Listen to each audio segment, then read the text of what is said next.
Oh, look at it. She bought that. Period. What's the craziest conspiracy theory you think about, but you wouldn't tell nobody?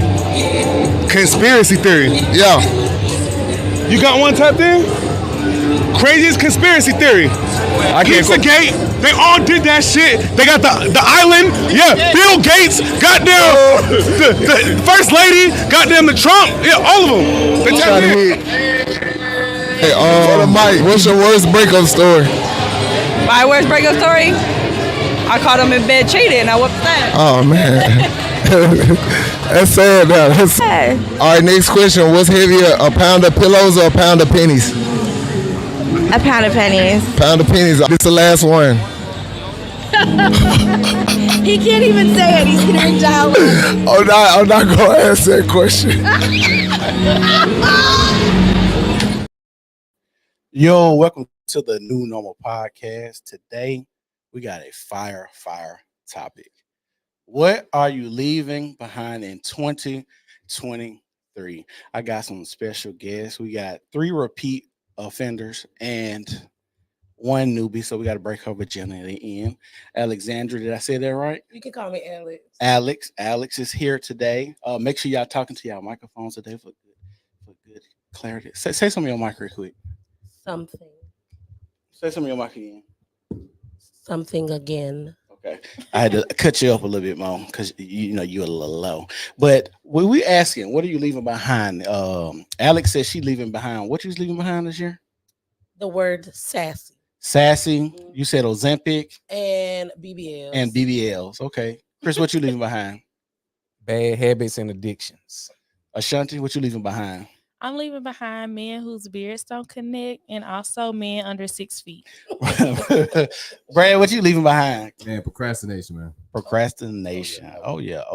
This is gonna be a fire topic. I know I took a poll earlier. Some people said they leaving bills behind, they leaving fat behind, they leaving a bad attitude behind. Some people said they leaving sex behind because they hate their baby mama, baby daddies. Well, y'all put in the comment section what y'all leaving behind in 2023 and let's get it rolling. So I'm also leaving behind truck drivers too. I forgot.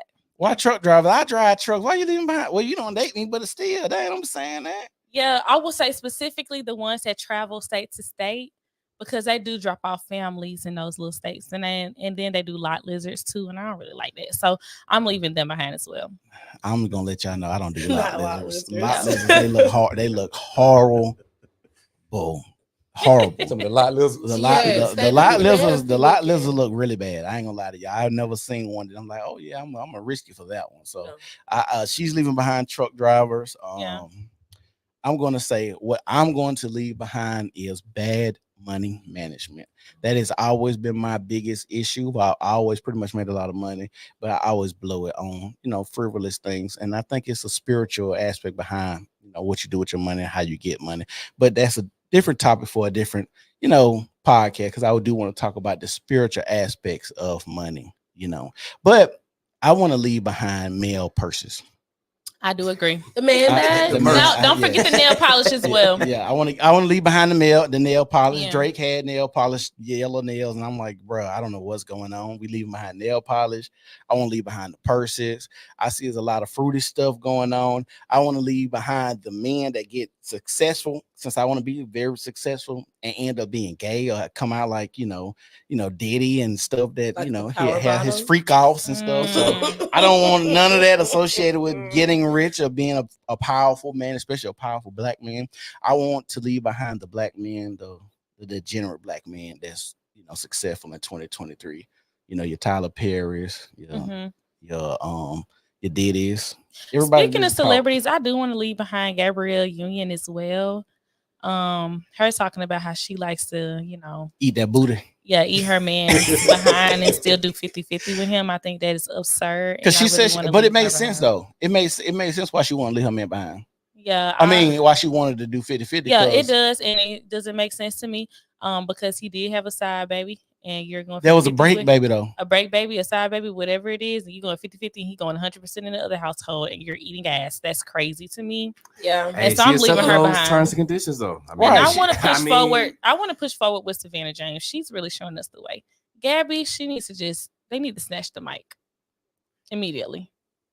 How do you feel about that, Brad? Do you think we need to get rid of the 50-50?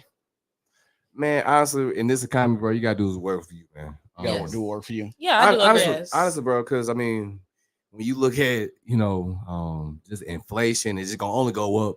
Going into the next year. I mean, you need all hands on deck, man. Right. Yeah. I mean, in a perfect world, you will want to be able to provide for your woman, but that also comes with some conditions as well. You know what I'm saying? Yeah. So I feel like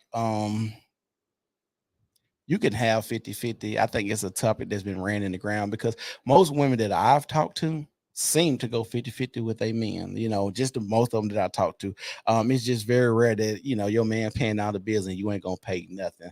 And I get the extreme cases where women don't even want to pay for the groceries or the auxiliary bills like the water or the light bill. They don't want to pay for anything. They want to have their check and do what they want to do with their whole check, which I think is crazy.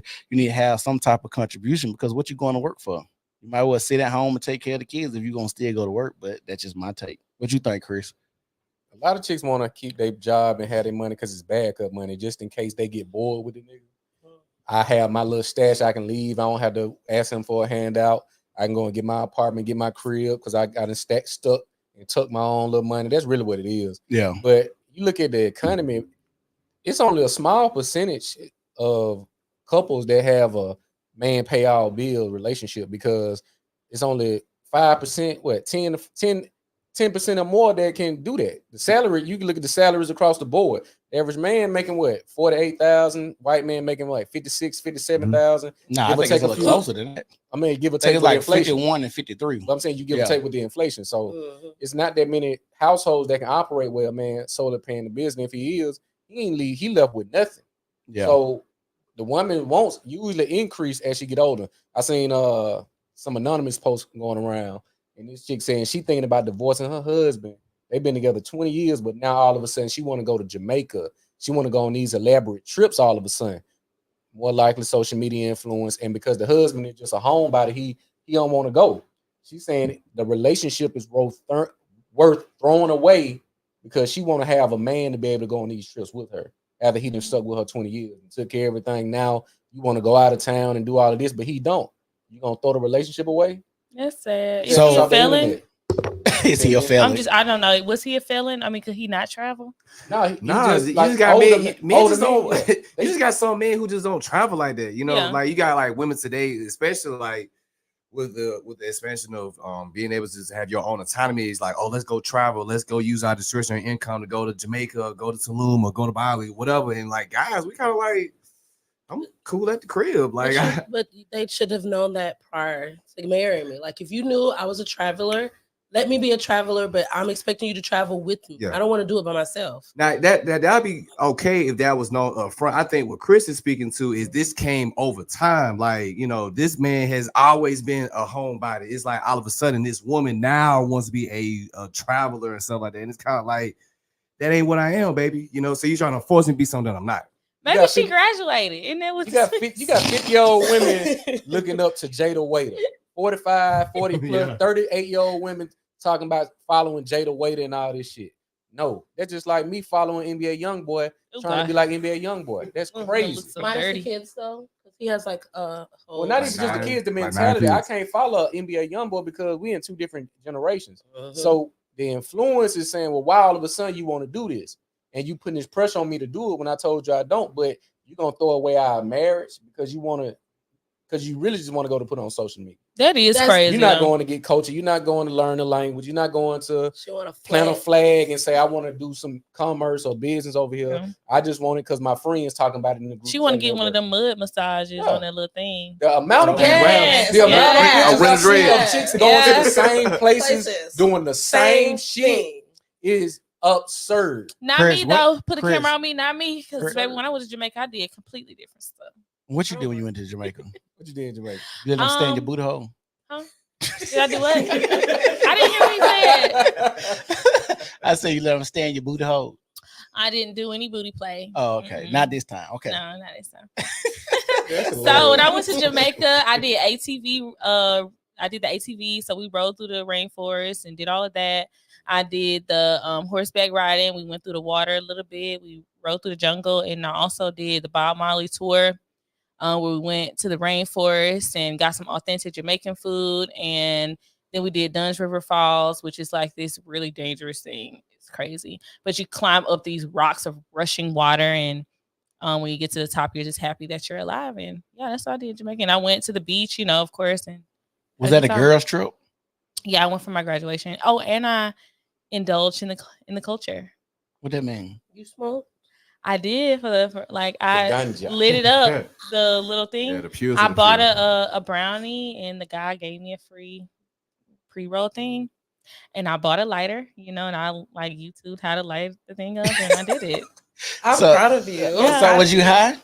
Absolutely. Oh, Yeah. okay. The brownie was so good. So how high was you? You had to go lay down? I was paranoid. But I still did stuff. Like I was afraid. I was like eating breakfast, and it hit me. I had the brownie. Like they kept saying, don't eat a whole lot. And I'm just like, shoot, this our day at the resort. I'm gonna eat the brownie. So I ate the brownie, and I'm eating breakfast with my friend, and like I guess I just get high all of a sudden. I don't know. And I was like, I can't get up. Like if I stand up, I'm gonna fall down. I feel like I didn't have like my legs up under me. But I had a good time. Yeah. I gave it away too. Let's talk about this. Can we leave the social media stamp for relationships behind? That's never been in my yearly thing. So some people need that social media stamp to say, hey, my relationship is real. My relationship is thriving. My relationship is good. I'm on my trips going to Jamaica. My man sponsored me to go here. My man bought me the new LV bag, never full bag, or he done bought me the new red bottoms, or it got to have that type of social media stamp from other women to say that your man is that nigga. Can we leave that behind in 2023? Yes. No face, no case. 2024, ladies. That shit is gonna increase. You think it's gonna increase? Because with every year, price go up, demand's gonna go up, wants and needs gonna go up. Because attention is the newest form of currency. Yeah. And the more attention you get, why you think they get? I'm getting emails, and I just converted my page over early this morning to the digital creator. Yeah. But it wasn't to, talk bullshit or whatever. It's just you gotta adapt. Yeah. But with the adaptation, you're gonna have to take what come with it. Attention is the shit I see people. I literally seen women saying, I gotta say this, even though I don't believe in it, because I want that $30,000 bonus. Mm-hmm. So you intentionally putting bullshit out because of the attention and the engagement, all because there's money incentive. Yeah. So with that attention, you wake up, you see 100 motherfuckers that come in on your shit. You ain't finna let that go. 300 motherfuckers that like your shit in your DM, all because you got this following going on your page. They ain't letting that go. I mean, but what's the difference between attention and just wanting to grow organically, right? Because I do take my social media growth important. I schedule my post every day. I engage with my followers. So where is the line between that? But see, you building a brand. Yeah. Most people not building a brand. It's just the attention. You got chicks that post nothing but news or sexually provocative pictures, reels, and stories. That's it. They try to sell it. As a matter of fact, y'all were just talking about an individual from our city that all he do is post bullshit after bullshit and don't have no incentives, financial incentives behind it, but he just like the attention that he gets. The clout. Yeah, they think it's trolling or whatever, but they're just attention whores. So how do you feel about attention whores? We leaving attention whores behind in 2023? I think we should. It's gotten bad. Like, for example, do you think it's gonna get worse, like Chris said? Oh, it is. It already is worse. You remember when people were like going into Walmart and giving fellatio to freaking fruits? Y'all didn't see that? That was the cucumber challenge. Like yes, the cucumber. Oh, okay. Yes, and then they're doing all random things. I seen one girl give head to a traffic cone. What? Yes, a gas pump. The gas, bro. They do random stuff like the need. Hold on. Y'all lying. People out there just sucking on random stuff. It was a girl that was had a rub on the gas pump. I saw that too on Twitter, and I was like, "What? It's getting worse. It's the need and the want to go viral. Like, I get it. You want a little clout, but what you're doing to get the clout, baby, no." See, I don't understand people when they do stuff like that because I don't feel like any of that is going to give you the longevity. And I don't know if people really think about longevity, like doing a podcast like this is where we have a conversation. I feel like it gives me a position to have longevity and build, genuine followers and people to, tune in instead of doing something like antics. Like I used to think, listening to that makes me think of Jackass. If you grew up on the Jackass era, then like every time they did something, it got crazier and crazier and crazier and crazier because they had to keep the attention. Because when you go to like extreme, it's like, why would people tune in? What else could you do that's gonna make me like, oh yeah, I gotta watch this again? Same thing with like Fear Factor. 1 minute they eating cow balls, and the next thing they getting thrown in the pit of snakes or something. I don't know what the extreme of eating cow balls is, but it's just weird. Like I said, I don't think people understand the longevity that comes in it, and I think that's kind of like why suicide, like they said, the lack of attention and the suicide rates is, I think, synonymous too, because those people, they get that type of attention and then wonder why I'm not getting that type of attention anymore, because you didn't max out on your extreme shit. Ain't nobody tuning in, because what else can you do? So that's just how I look at all that type of stuff. What y'all think? I mean, I could agree. Mm-hmm. I do think, like, when it comes to the sex worker side, I have a different perspective because people are building brands doing that. And you are creating a digital footprint. And if you do something to monetize it, like make an OnlyFans account or something like that, you now have digital content that people are going to buy over and over and over again off that one video that you posted 3 months ago. You still have people that want to see it, as you build your following and build your platform. So I feel like there's a place in the world for everybody. Those people that are going to be attention seeking, I feel like they're just going to be that. Like, there is no eradicating that mindset or that drive. They're just going to go from, okay, I can get this attention here. Now I'm getting ready to move over here because I'm not getting it here. Now I got to go find another source. So it's not going to be anything that we can particularly stop. But it is something that you could just not pay attention to, but it's still going to happen. Mm-hmm. So, Ozempic. Why did you find the need to say something about Ozempic? Okay, so this is going to be petty and catty, but I liked when people lost weight the old way. Smoking their cigarettes, stress, maybe doing a line or something. Okay? So now you got these Ozempic bodies and it just doesn't look right. And I'm just, no. Who has no Ozempic body? I'm not gonna say no people that are name dropping. So it's a lot of people when you see them. So you see a lot of the definition of this term. This is my first Ozempic. Yeah. Anybody on the Real Housewives franchise is on Ozempic. Okay, so Ozempic, I think, started out like a diabetic medicine. It is. But it ended up people start taking it, and it's like a shot you take in your stomach to lose weight. So it's like small frame, big head. Or is their body like soggy? Is their body soggy? Just like, you just reduce body fat like too fast. Yeah, you're how women, we have a natural contour. It's that it's like a gastric bypass going wrong. Oh, it's like Star too. Jones. It's skinny. Yes. Okay. Do you know how Khloe Kardashian has like a really big head, but her body is now so like small. That is the queen right they there. say that she's on Ozempic. She is. That's terrible. And that's one person, she had a real body, unlike her sisters. Like, she did not need to do all of that, but I get it. Why you think she did? Because she felt like she was the ugly one. She is the ugly one. But I think it's also a quicker way to lose your BBL fat without going to therapy. True.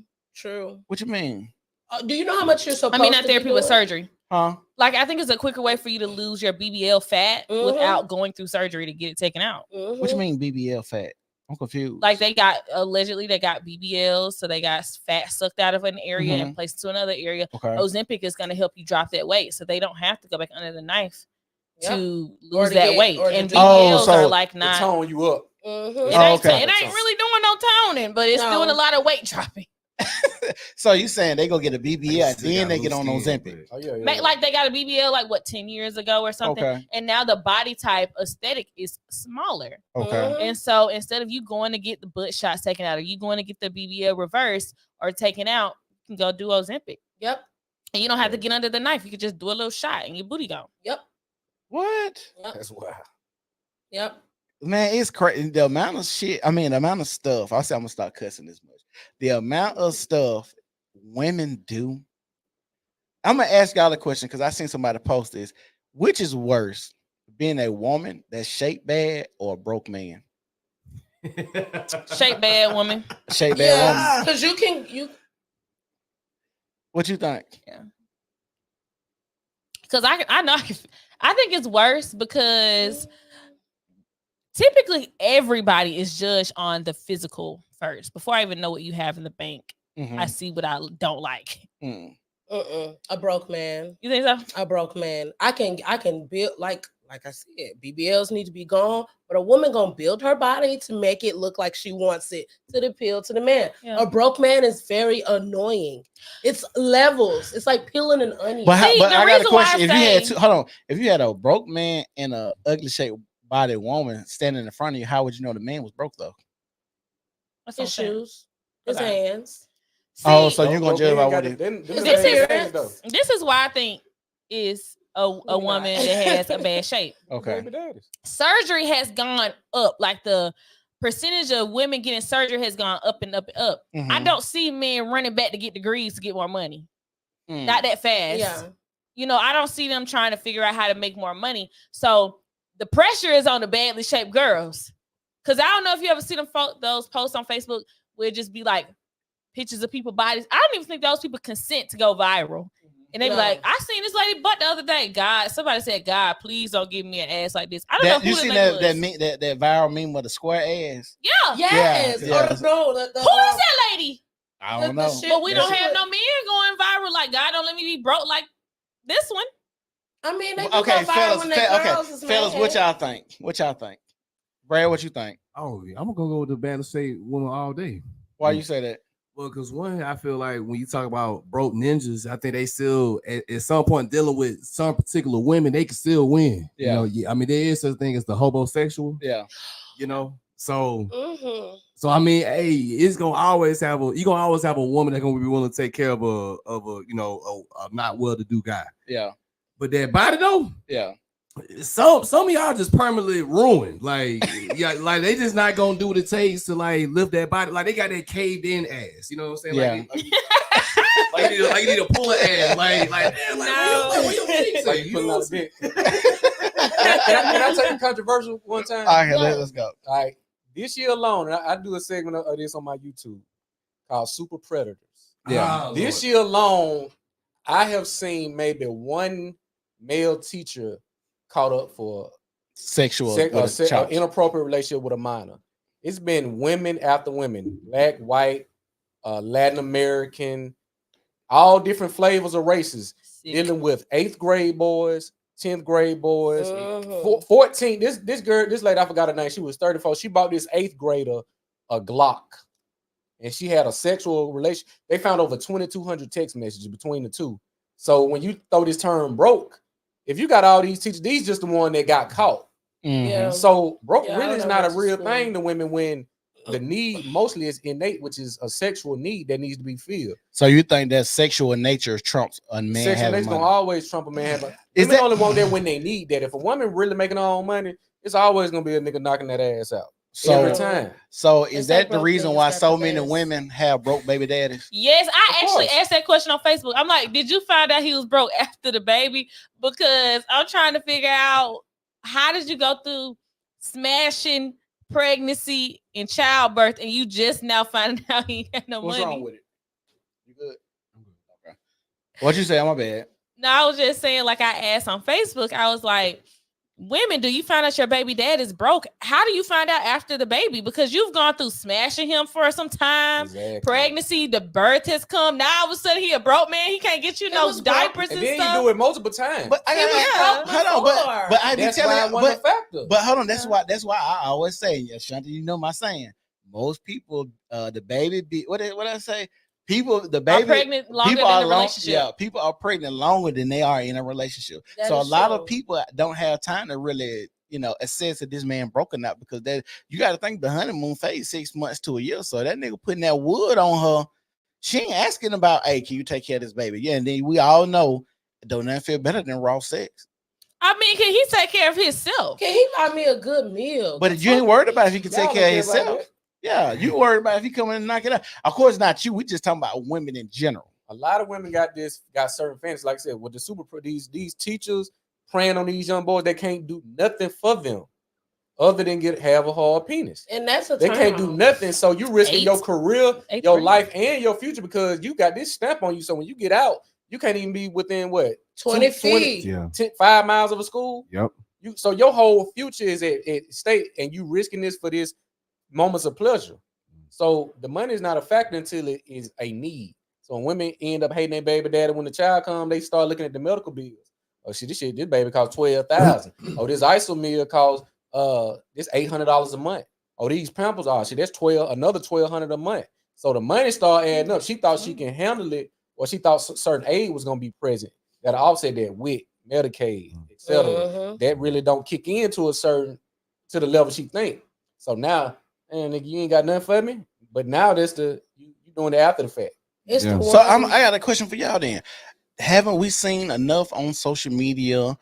On social media for one, our movies, our music, peer groups, people that were around, music, TV, all of the hearing in a radio podcast. Haven't we heard enough people talk about what happens out from having a baby with a fling?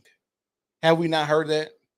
Why are we having so many people not learning from other people's mistakes? I talked to somebody about this recently on social media, and they said because they lack the guidance from their parents on how life is after having a baby, especially from their parents that like were single parents. You know, so like their mom, I'm gonna say like one thing with my parents, they always told me, my sister and I, finish school, finish whatever career you want to get into before you have kids. Because my parents had my sister and I, and then, you know, my dad went on to school and stuff. And he always talked to us about how you don't want to take that time away from your family. But if my dad didn't do that, I would think, well, when I was born, my dad and mom had me, and then they went to school later. So I would think that would be the process that I could go through and it would be fine. But they corrected that. So now I'm 29, I don't have any kids because I'm still trying to like figure my life out. But that's always important to me. I want to be established so that I can be a parent and not try to be a parent and a student at the same time. Yeah, that's hard. But if you don't have your parents saying, hey, being a single mom was hard for me, I don't want you to do that. They mom ain't never said nothing. They did it themselves. They just y'all don't think it's nothing naturally inside of us that should tell us being a parent is difficult? All common sense is not common to everybody though. And when that's your reality, when you see your aunt, your grandma, your mom, other people in your life, and they're going through this path and they don't seem to have any struggles that are throwing up red flags, then you're gonna do it too. Parents know how to hide struggles from their kids. Exactly. They know how to hide it. But the thing is, married before you, I got partners, they married before they carried. None of them are struggling. They living beautiful lives. I've never seen married before you carry fail. Never. No. Never. So that's the conversation that needs to be had. So when women say I got this bullshit baby dad or whatever, well, why you didn't marry him first? Now as crickets, it's all type of excuses. If you marry before you carry, you're gonna alleviate because most men are driven by sex. So when you put a high price tag on your sex, it makes that man work harder for it. And then if you do that across the board, now the standards, you look at other countries. For America to have the technology, the intellect, the resources for school education, we have the most out-of-wed children. We have the highest prison population. And 86% of the people in prison come from single mother homes. So you compare that across to African countries, Latin American countries. They teach them to marry before they carry. Not saying they don't have the baby mama, baby daddy, but it's less likely. Like in Russia, that baby daddy, that baby mom shit don't go. Right. It don't go.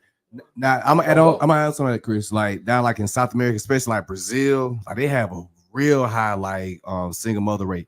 The only thing is the government don't aid them the same way the United States does. We aid them. Yeah, so because they're not aiding the same way, they treat relationships and marriage a different way. You know what I'm saying? It's almost like, okay, let me get my best behavior because I already got a liability in children. You feel what I'm saying? That we don't see here. Do other countries have that 3-strike rule like we do? I feel like a lot. I feel like crime bill. Yes, like 3 strikes you're out. Like, that Bill Cosby made. I mean, Bill Clinton made. I feel like their prisons aren't also like ours. You can go to somewhere else and their prison look like a university. Ours is systematically. I think I seen one in the Soviet Union. I think it was maybe not the Soviet Union, but like you said, it was kind of like, it looked just like a university. It was clean. They had tasks every day. They was like studying to be engineers. Yes. It was totally different than how United States prisons were. It's horrible. Yeah. Like, especially in Alabama, the conditions. I get tired of reading about Donaldson. How the conditions. People be dying. And they dying there. COVID really did it. Amplified. Not to cut you off. Alabama prison system has the highest suicide rate in the country. Yes. In the country. Think about that. Alabama prison system has the highest suicide rates in the country. That's crazy. That's crazy. Because I just seen I think it was last week, somebody died or something in Donaldson.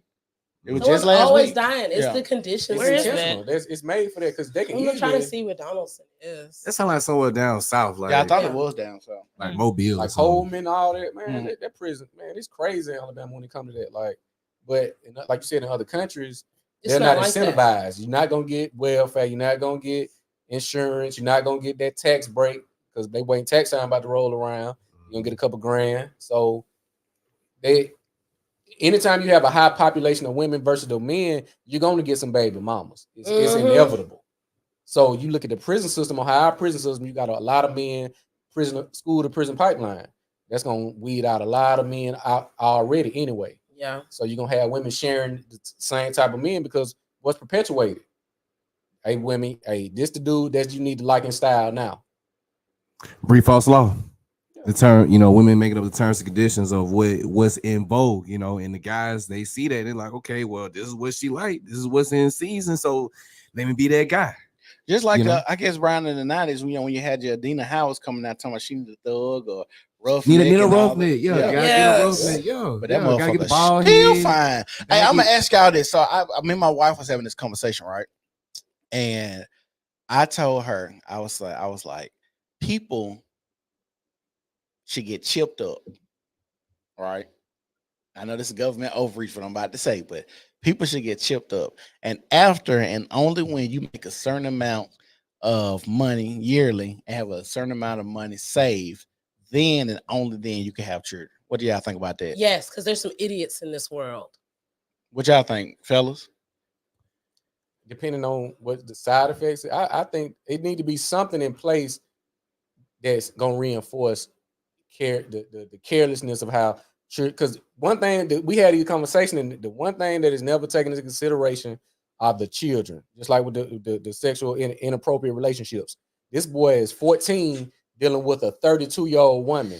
How you think he finna deal with women going forward? He gonna be running circles around. He gonna be dominating them.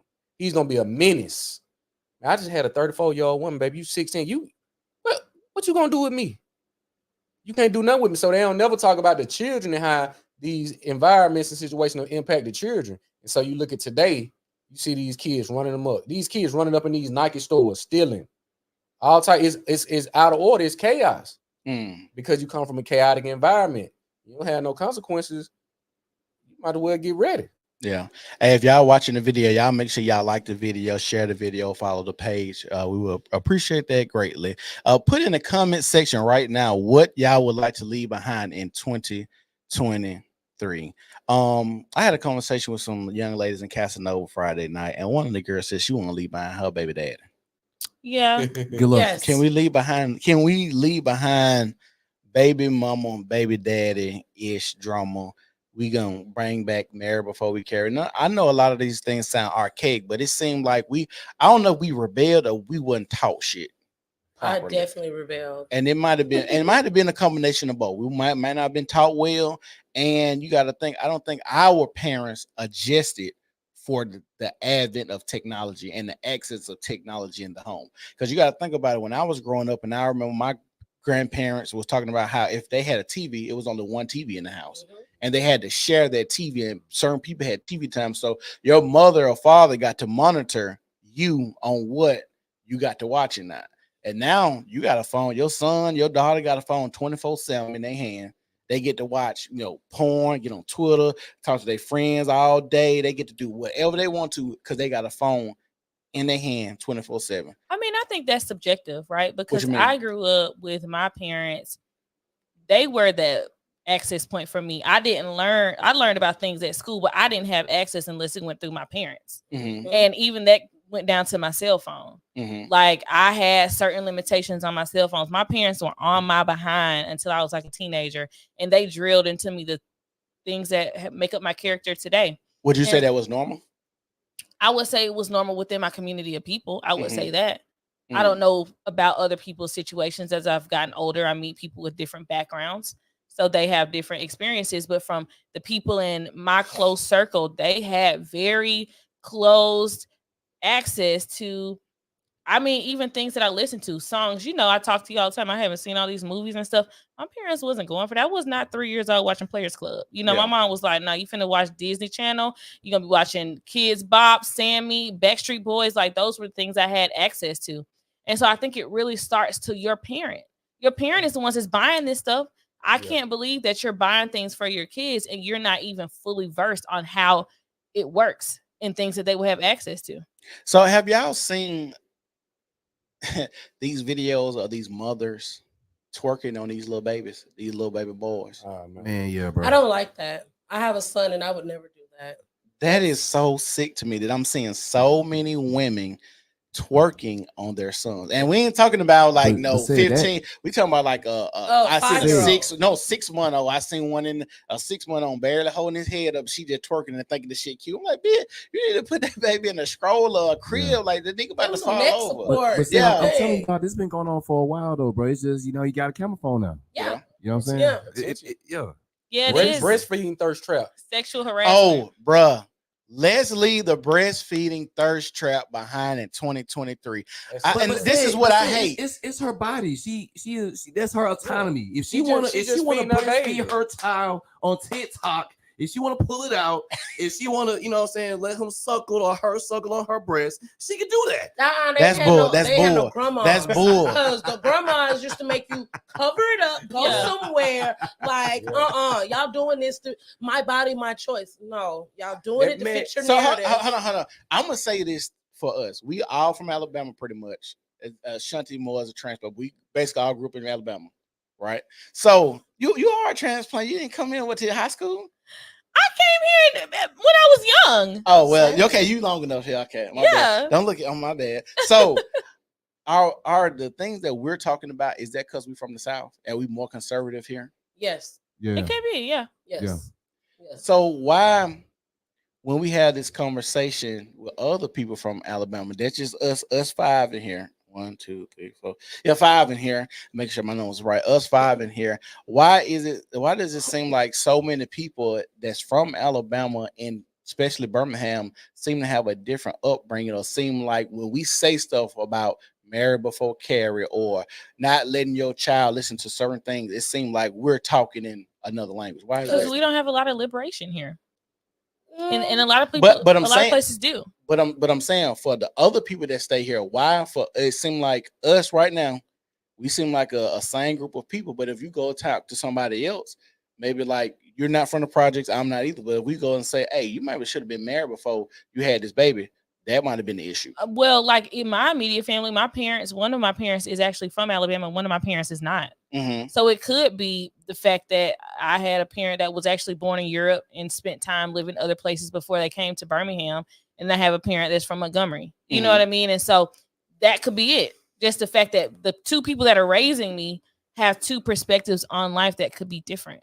It's cultural diversity. You look at if we go to the projects, the conversation is going to be pretty much the same from door to door to door to door. Mhm. If I was to do a survey on literacy, mathematics, etc., I'm probably gonna get the same results. Mm-hmm. If I go to a Ivy League or let's say a affluent area, I'm probably gonna get the same results. So it's just the cultural dynamics. When you look at music and who's normally in the forefront of ignorance, we are. Yeah. They remove Bill Cosby show. They remove Family Matters. You talking about a whole 20-year of programming. Now you got social media as the new TV. So if you constantly plugged in and stuff, you got people saying I identify as a motherfucking sheep. Yeah, that is. And cat. Like moving around and acting like sheep and shit. Like and arguing with you because you asking them why you looking like a damn fool. It's Right. my right to act like this. Like that's crazy. Because let's say 15, we're gonna say 50, and then not 15 years, not that long ago, but 15 years they would put your ass in a straitjacket. They would have locked your ass up in the crazy Yeah, house. you'd have been in the padded room, real shit. And that's crazy that now we in a time where if I don't, what they call it, reaffirm your identity, I'm the bad guy. Like, no, you need to get some help, bro. Like, you're not a woman. You're misgendering me. Right. That's What? crazy. That shit's so crazy. Oh God. You're dead naming me, sis. You're dead naming me. Her name is Brandy. It's not Bradley no more. It's Brandy. Just call me ma'am. I'm a sir. Can you not tell? No, I'm a Zim. A Zim. A Zim. Yeah, that's the new crazy term I've heard. The I'm Zim. The Zims is Like Invader Zim. no, like Zims. I'm Zim. Zer, I'm Zer. Zim. Like I'm Zim, Zer, something. It's Like crazy. how we used to say Zaddy. No, but we're No, saying I'm Zim. Zim. No, I'm not a Zed. I'm Zim. See, I don't believe in all these new pronouns. I am she, and I don't even want to have to say I'm she, but I look like a she, so I'm a she. If you ask somebody where you get that shit from, I promise you they ain't gonna be able to tell you. YouTube. I got it from Like, where some you get- person. where you got that Hold name- where on. you got that name about that shit? Angelita said it's hard. Let me put it on screen. It's hard to monitor these kids with Roblox, GTA, and YouTube. No, it's not. I don't. I told my son, you're not doing it. He has child parental things on this iPhone. Mhm. On this iPhone. Because I remember when I was a kid, my dumb self was telling folks I'm 20 years old and 11. Yeah. So I know what I did. Ain't no telling what my kids you a gonna thug. do. I was an idiot. Okay. My grandmother raised me. Mhm. So she go to bed, I could hack into her So side you of the was computer. the kid watching Uncut and watching credit card slide down the booty and all that. Yes, I did watch Trip Dude. Everyone at my school did, and I was like, "Oh my god!" I was Right. sheltered, but like not sheltered. I heard my friends talking about it. I wanted to be cool. I got tired of being the little girl who didn't know nothing, so I did look. But Roblox, no, I'm not. He knows. YouTube, no, I had to stop him. He has kids YouTube. Yeah. Mhm. F that. Like Yeah. you're not gonna be Yeah. exposed to that. So, and also Survivor IO. That is another game like Roblox. They have a chat. I found my kid chatting with somebody, and I deleted all of that shit. Piggy, like no. So I got a question for you then.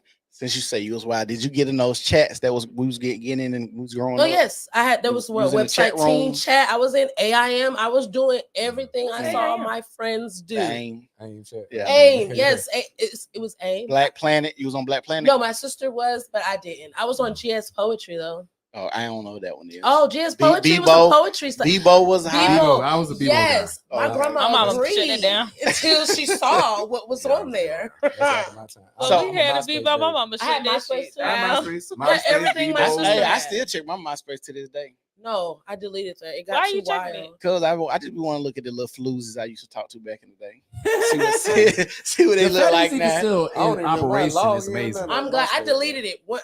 It's like once you go to it's more like a MySpace, music thing now though. Really? Yeah. Yeah, it's more like a music site now. Okay. It ain't like it used to. I don't need the Okay. cringe It's different. moments. But I no, never had a but, MySpace. but it goes to her point though. Like as far as like the whole monitoring thing, Mhm. I think you just have to be a diligent parent. You can't be lazy. Yeah. Exactly. You can't let technology raise your kids, and that's what's wrong with our generation. And you the one buying it. And not just that, like you have safety blocks now. Like Yeah. you have parental blocks. So it's kind of like, okay, if you don't want your kid looking at certain material or certain content, hey, put that shit in. Like Yeah.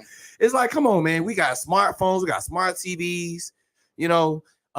You can monitor or you can have it to where like y'all sharing apps where you can see where your Yeah, kid is on looking at the same time. I mean, it's just like it's excuses. So you It's like- think so we need to leave behind lazy parents in 2020. Yeah. That's really that. 'Cause That is it.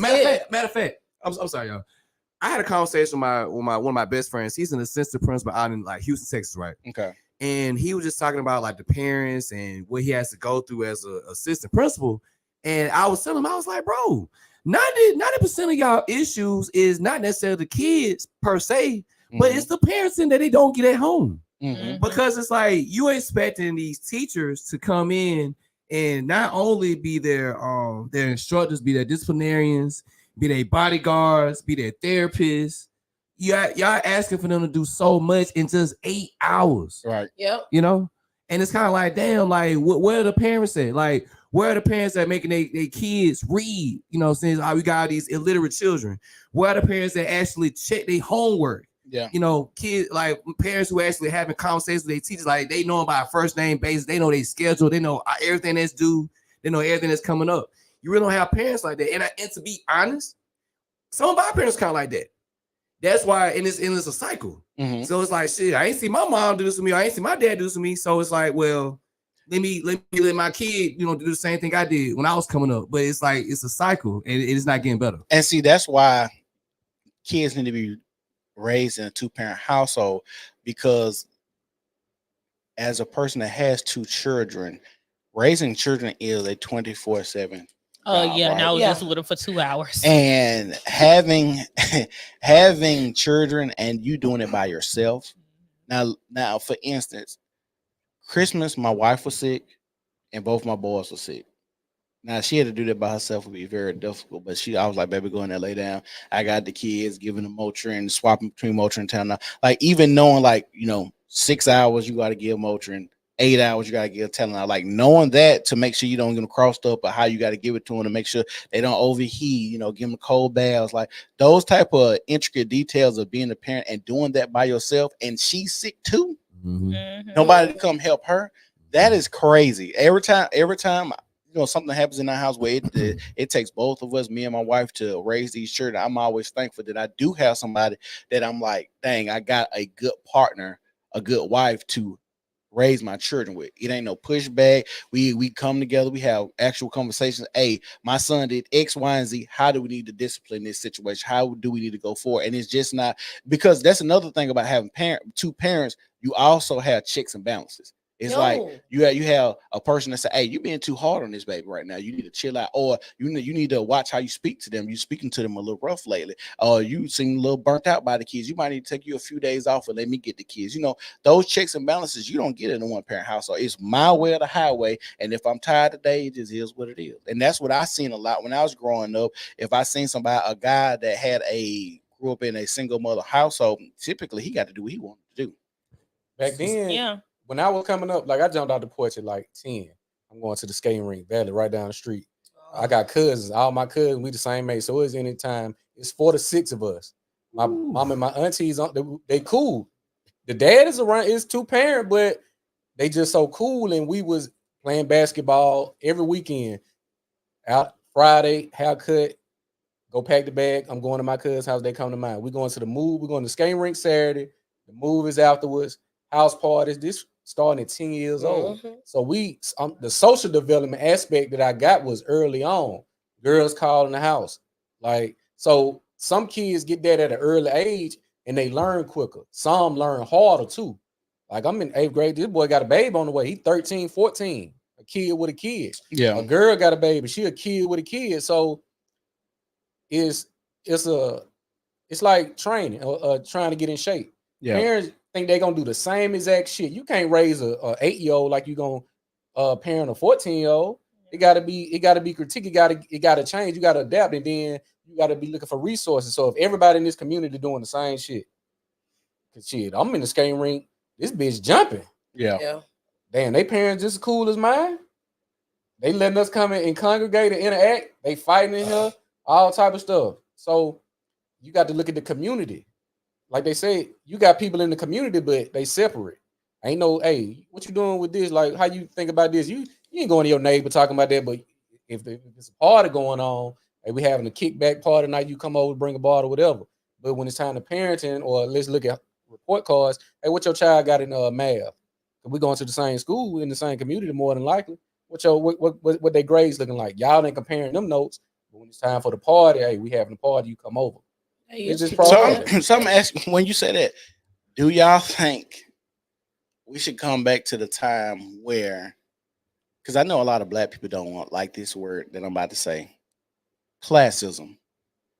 And the reason that I want to bring this word up, because it was a point in time when I was in school, I think our millennials was the last generation where we called it the LD class. Yes. You know, the LD class. Yeah. So What's that? local dummy. Yeah. Like, it's learning disability. Yeah, but we called it local dummy. dummy. We called it local dummy. Okay. But yeah, we called it the LD class. And so it was a time where people were separate. And then it got to a point, I think when I was in the 8th grade, they passed that shit. Everybody knew what I'm about to say. No Child Left Behind. Okay, I was about to say, because I've only known No Child Left Behind. Yeah. So y'all and kid growing up, you never heard kids get called LD? No. But see, like we used to have, like in my schools, like if you were like needed extra assistance, we all took the same classes. But when it was time for like testing, you would go and test in a different area. But everybody was in the same class. No, we had classes where some people sit in the same class and do math, science, reading, and language in one class. In a cubicle, sometimes in the cubicle, sometimes and then like we had classes that had different levels. Like sometimes it was like you said, like somebody might be an LD. We say he LD, but he might be in the class and go switch classes and like just take his test somewhere. Then you had the one that stayed in the classroom all day. Then you had some of them that could be like, oh, they was bad at math, but they good at history, so they might take a regular history class and then go to the LD class to just do math because the math teacher taught them a certain type of way or help them with that subject. You know what I'm saying? Ours was like if you were in a class by yourself the whole time, you had like those learning disabilities that were just current throughout. Like, you know, you may have been in a wheelchair or you were autistic or something like that, and you had those incapabilities to be in other classes. But if you were able to be in one class, like English, you was going through all your classes, and then when it was testing time, you would go to see they would pull you out and you would go to the other room. But everybody was in the same class. So do y'all think we should go back to not mixing and mingling the smart with the dumb in 2020? Leave that behind. It's happening. We just ain't included in it. You got charter schools, you got private schools, you got those you got the Alabama School of Fine Arts. You got Phillips. You got to get in there. Phillips, you got these schools that already got this in place. We just we're too blind. But hold on, how long would that last? Because Huffman was a magnet school at one point in time. JCIB has been one. That's Alabama School of Fine Arts. But Huffman also integrated, and so that when that integrated, then. So you say integration was bad? No, but I'm saying that's what ran it away. Gentrification happened because the people that was in like them projects on the west side and Southtown, they pushed them all to the east side. So when you got a certain caliber of people coming to, you got to make accommodation because they was giving them the housing and all of this. So now the schools usually are funded off the property taxes. Yeah. So the tax bracket gonna determine what's going into the school and what resources are gonna be allocated to this school. Yeah. Alabama School of Fine Arts been here since I was a baby. It ain't changing. Nope. Yeah. But that's the only school that I can say that I know that hasn't changed. Because the Ramsey don't look the same either. Because I think they just released a report. They said they testing the grades ain't the same like they used to be. They haven't.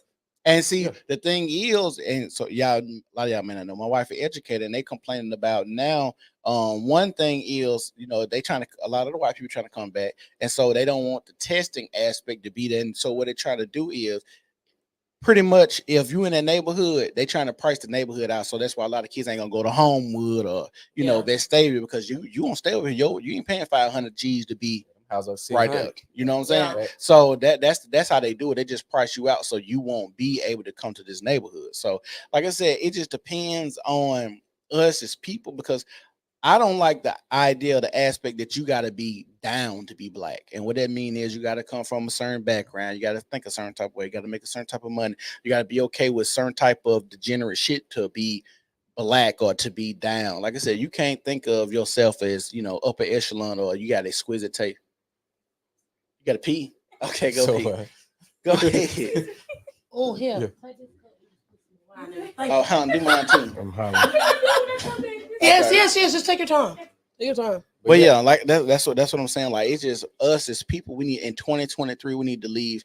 We need to have class. We need in 2024. We need to bring classism back. It's gonna be hard, said man, because like I had mentioned this to Chris. It's a book I had bought called Dark Ghetto, and it basically kind of talks about like this tangle pathology. It's by a guy named Kendall Clark. He was a sociologist up in New York back in the 50s and 60s. And what he was describing in the book was a lot of the conditions that we see today were the same ones back, in the 50s and 60s.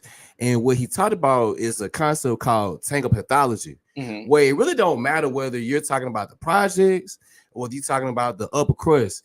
Because black people, we're kind of like in the same boat. There is no clear separation between the two classes. Like we're kind of like in one like being in a way. So it's no separating a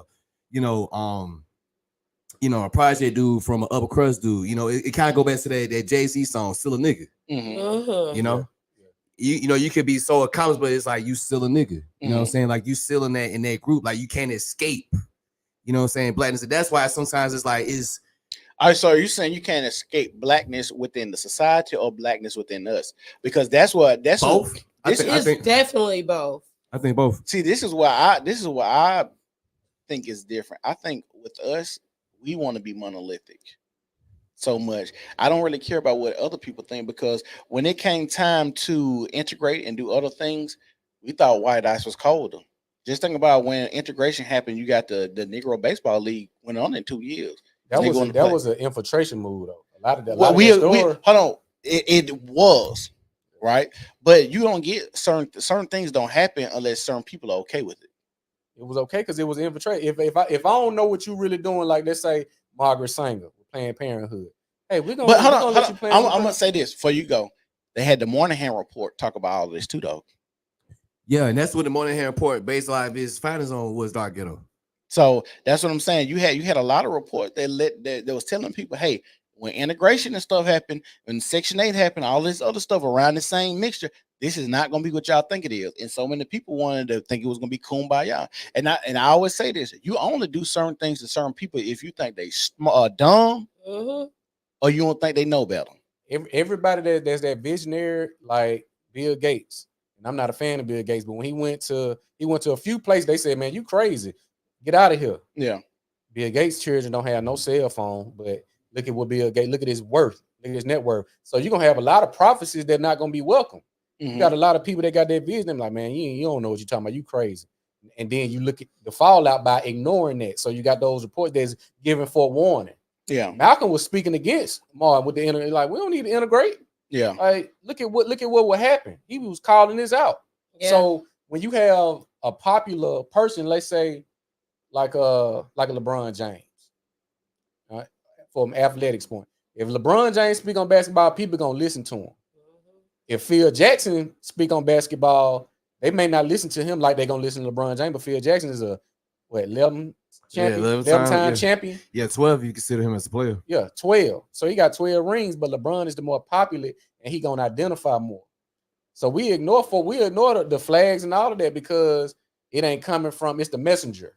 Yeah, who we channeling through, who we getting behind. You look at politics. All of a sudden now they saying Donald Trump. Nah, we ain't rocking with Donald Trump no more. When he lost the popular vote to Hillary Clinton, but still got in. That don't even make sense. I mean, that happened the same thing with Bush and Gore. But they found them votes was tampered with. Yeah. But they ain't want to pull that out. But they had an agenda. Thanks. I think the last president that was voted for was who? Eisenhower, maybe. Yeah. These presidents we don't vote for them motherfucking presidents. They selected. They are. Our education curriculum. We don't sit around the community and say we're gonna teach welding, we're gonna teach architecture, we're gonna teach art. We don't come up with our own curriculums. No, they tell us what we're gonna learn. Being infiltrated. Somebody said on TikTok that majority of all them presidents are related except for one. I'm gonna go find it to see which one. But they've been saying that for years. They're all related, and I was like, "Well, is Obama the one that's not related?" And they said, "Yeah, he is." So I'm trying to see who was not the 1% of not related. And that's so weird to me. Like, damn, like it's a legit lineage that's associated with every president. I mean, outside of the ones that you knew that were related, like FDR, the Roosevelts, the Adams, the Kennedys.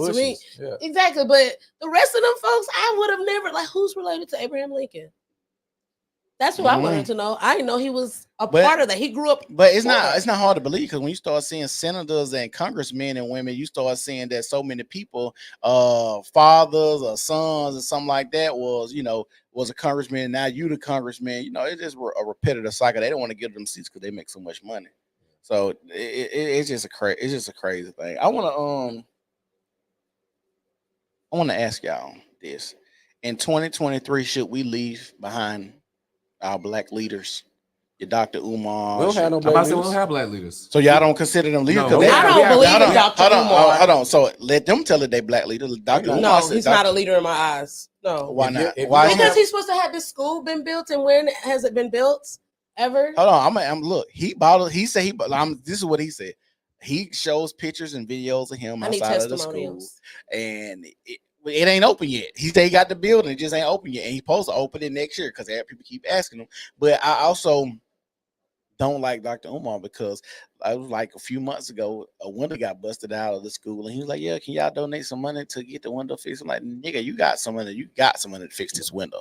You all you doing now is feeding off the black community. You've been building this school 10 years. Well, black women, yeah, black women, yeah, it really is. That's why they pander to the black women. We need to stop that in 2023. Yes, that's the number one issue. We don't have no black leaders because we did. Do we need them? Yeah, I mean, we need the proper examples for the change they say we want. Yeah, you got people that just you look at Umar. I went to see Dr. Umar early 2014. He used to wear the suits. He came down here to the Harambe room. Yeah, talking the same shit he talking now. Yeah. Talking that same shit. So I'm like, okay, I donated. I'm rocking with this. So years pass by. Baby mama, not married.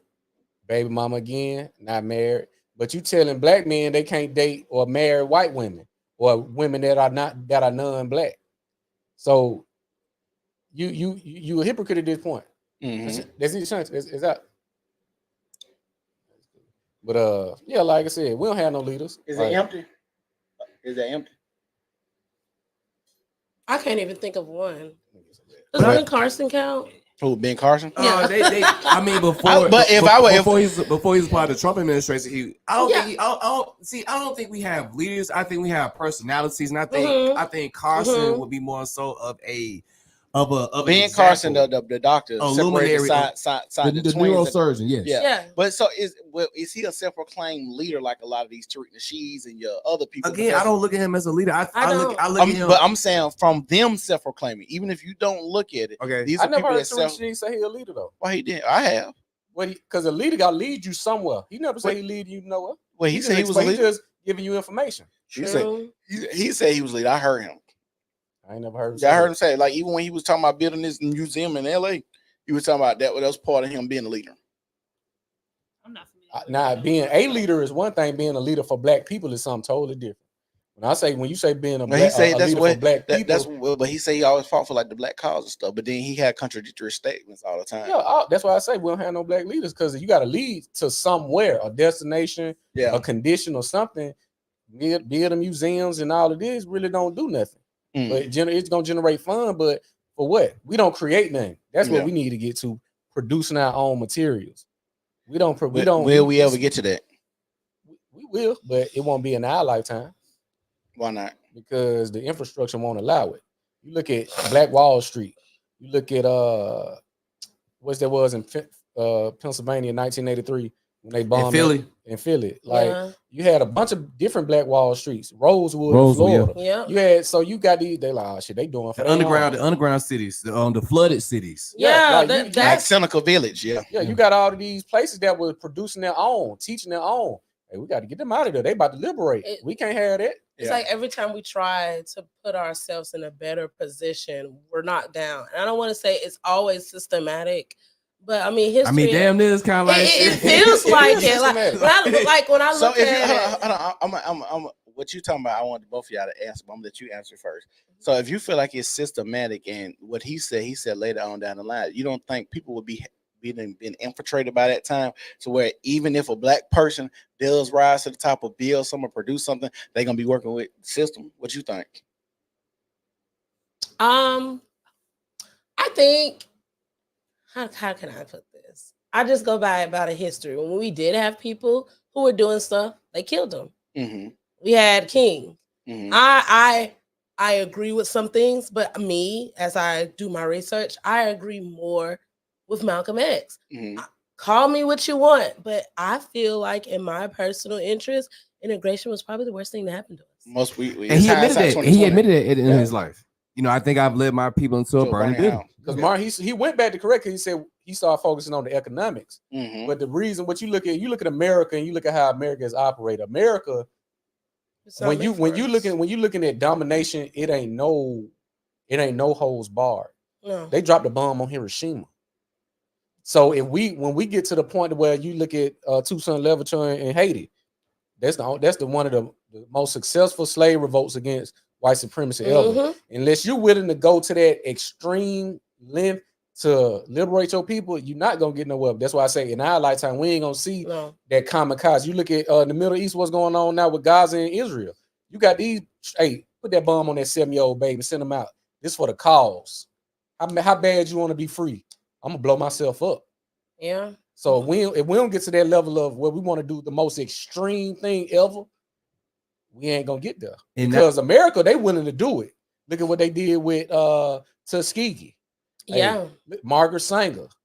The mass incarceration of 3 times. I don't care if they get a ticket, lock them up. And it's petty things. Sterilization, atrazine. They got all these labs and all. Look at the food you eat. Yep. So you saw that video I sent you with the Burger King sandwich. I don't think you sent it to me. Man, it's like a chicken I sandwich. sent it to bread. And you split it open, bro. And it look like cooked toilet paper. Yeah. So it's even legal for them to feed this to you. That means they don't give a damn about you. And you only see these you don't see no Burger King in no goddamn Mount Brook. You don't see McDonald's over there. Even if you do, it's gonna be super clean. Or you see the McDonald's in other countries, they not using the same ingredients. Oh yes. When I talk to my friends that's done like overseas and going to like Japan or Iraq, all of that, they say it's better over there than over here. Mm-hmm. Yeah. And that chicken nugget, the burger thing, that supersized me scared me. Yeah, but I'm still gonna eat a McChicken. I know a girl Yes. that went to Italy, and she said she ate pasta every day. And she said she lost weight. She was over 2 weeks. It's the serving And size. and I was like, that's crazy. She like she eat pasta here, like she eat pasta over there. She gonna be in gain some weight. but you know over there, bro, like they eat a lot of like leafy eat a green, lot of like they carbs. eat not only that, but they eat a lot of leafy green vegetables. They eat salads before, During, and after. And aren't their portion size different, smaller Yeah. too? Except for now Italians, they still eat big, but like you said, their portion sizes are smaller, but it's a course. Because I was even just recently looking at a TikTok video where they were talking about the sizes of lemons that are here in the United States and how they're really big compared to other countries. Really? GMO? Yeah, man. Yeah. Yeah, like fruits, mass vegetables, produce, and yeah. things like that. They say you come to America, like one lady was saying, like in her native country, a small onion was considered like enough for, like the meal that she was preparing. But in America, you need half of it. That would be the portion size for whatever meal she was cooking. She was like, the fruits and vegetables here are way larger. Well, we already know they spraying stuff on there to preserve them longer, grow them faster, all of that. So we talk about food now. I guess we need to leave bad food alone. I know we got 2023. Go ahead. Just one more on something we want to leave. I've been saying this. I know y'all probably been saying this. This struggle love narrative. Okay. What is that to y'all? So hold on. So you want to leave struggle love behind in 2023? Yes. Or the misinterpretation of because I've been seeing the trend. I'm like, struggle love it seemed like it's something new. I never really seen this like in the 90s, 80s, 70s. I never really seen that used. But now all of a sudden it's a thing. Like people saying, I don't want to struggle love, or I can't submit when I'm struggling. Or it's all of these struggles tied to relationships. Mm-hmm. What is that, and how does that look to you? I'm gonna say this before we start. I'm gonna let everybody go over because this is a good one. I think most people approach relationships from a defeated position anyway. Most people already been beat, battered, bruised, cheated on. Somebody got a baby on them. The nigga didn't marry the nigga you gave 7 years to. They want to marry an old girl. He been dating 3 years behind your back. I think so many people approach relationships already from a defeated position that everybody think is supposed to be some type of struggle love until you get over like the hump or past the honeymoon phase to be like, oh, we made it. Mm-hmm. So what y'all think? I agree.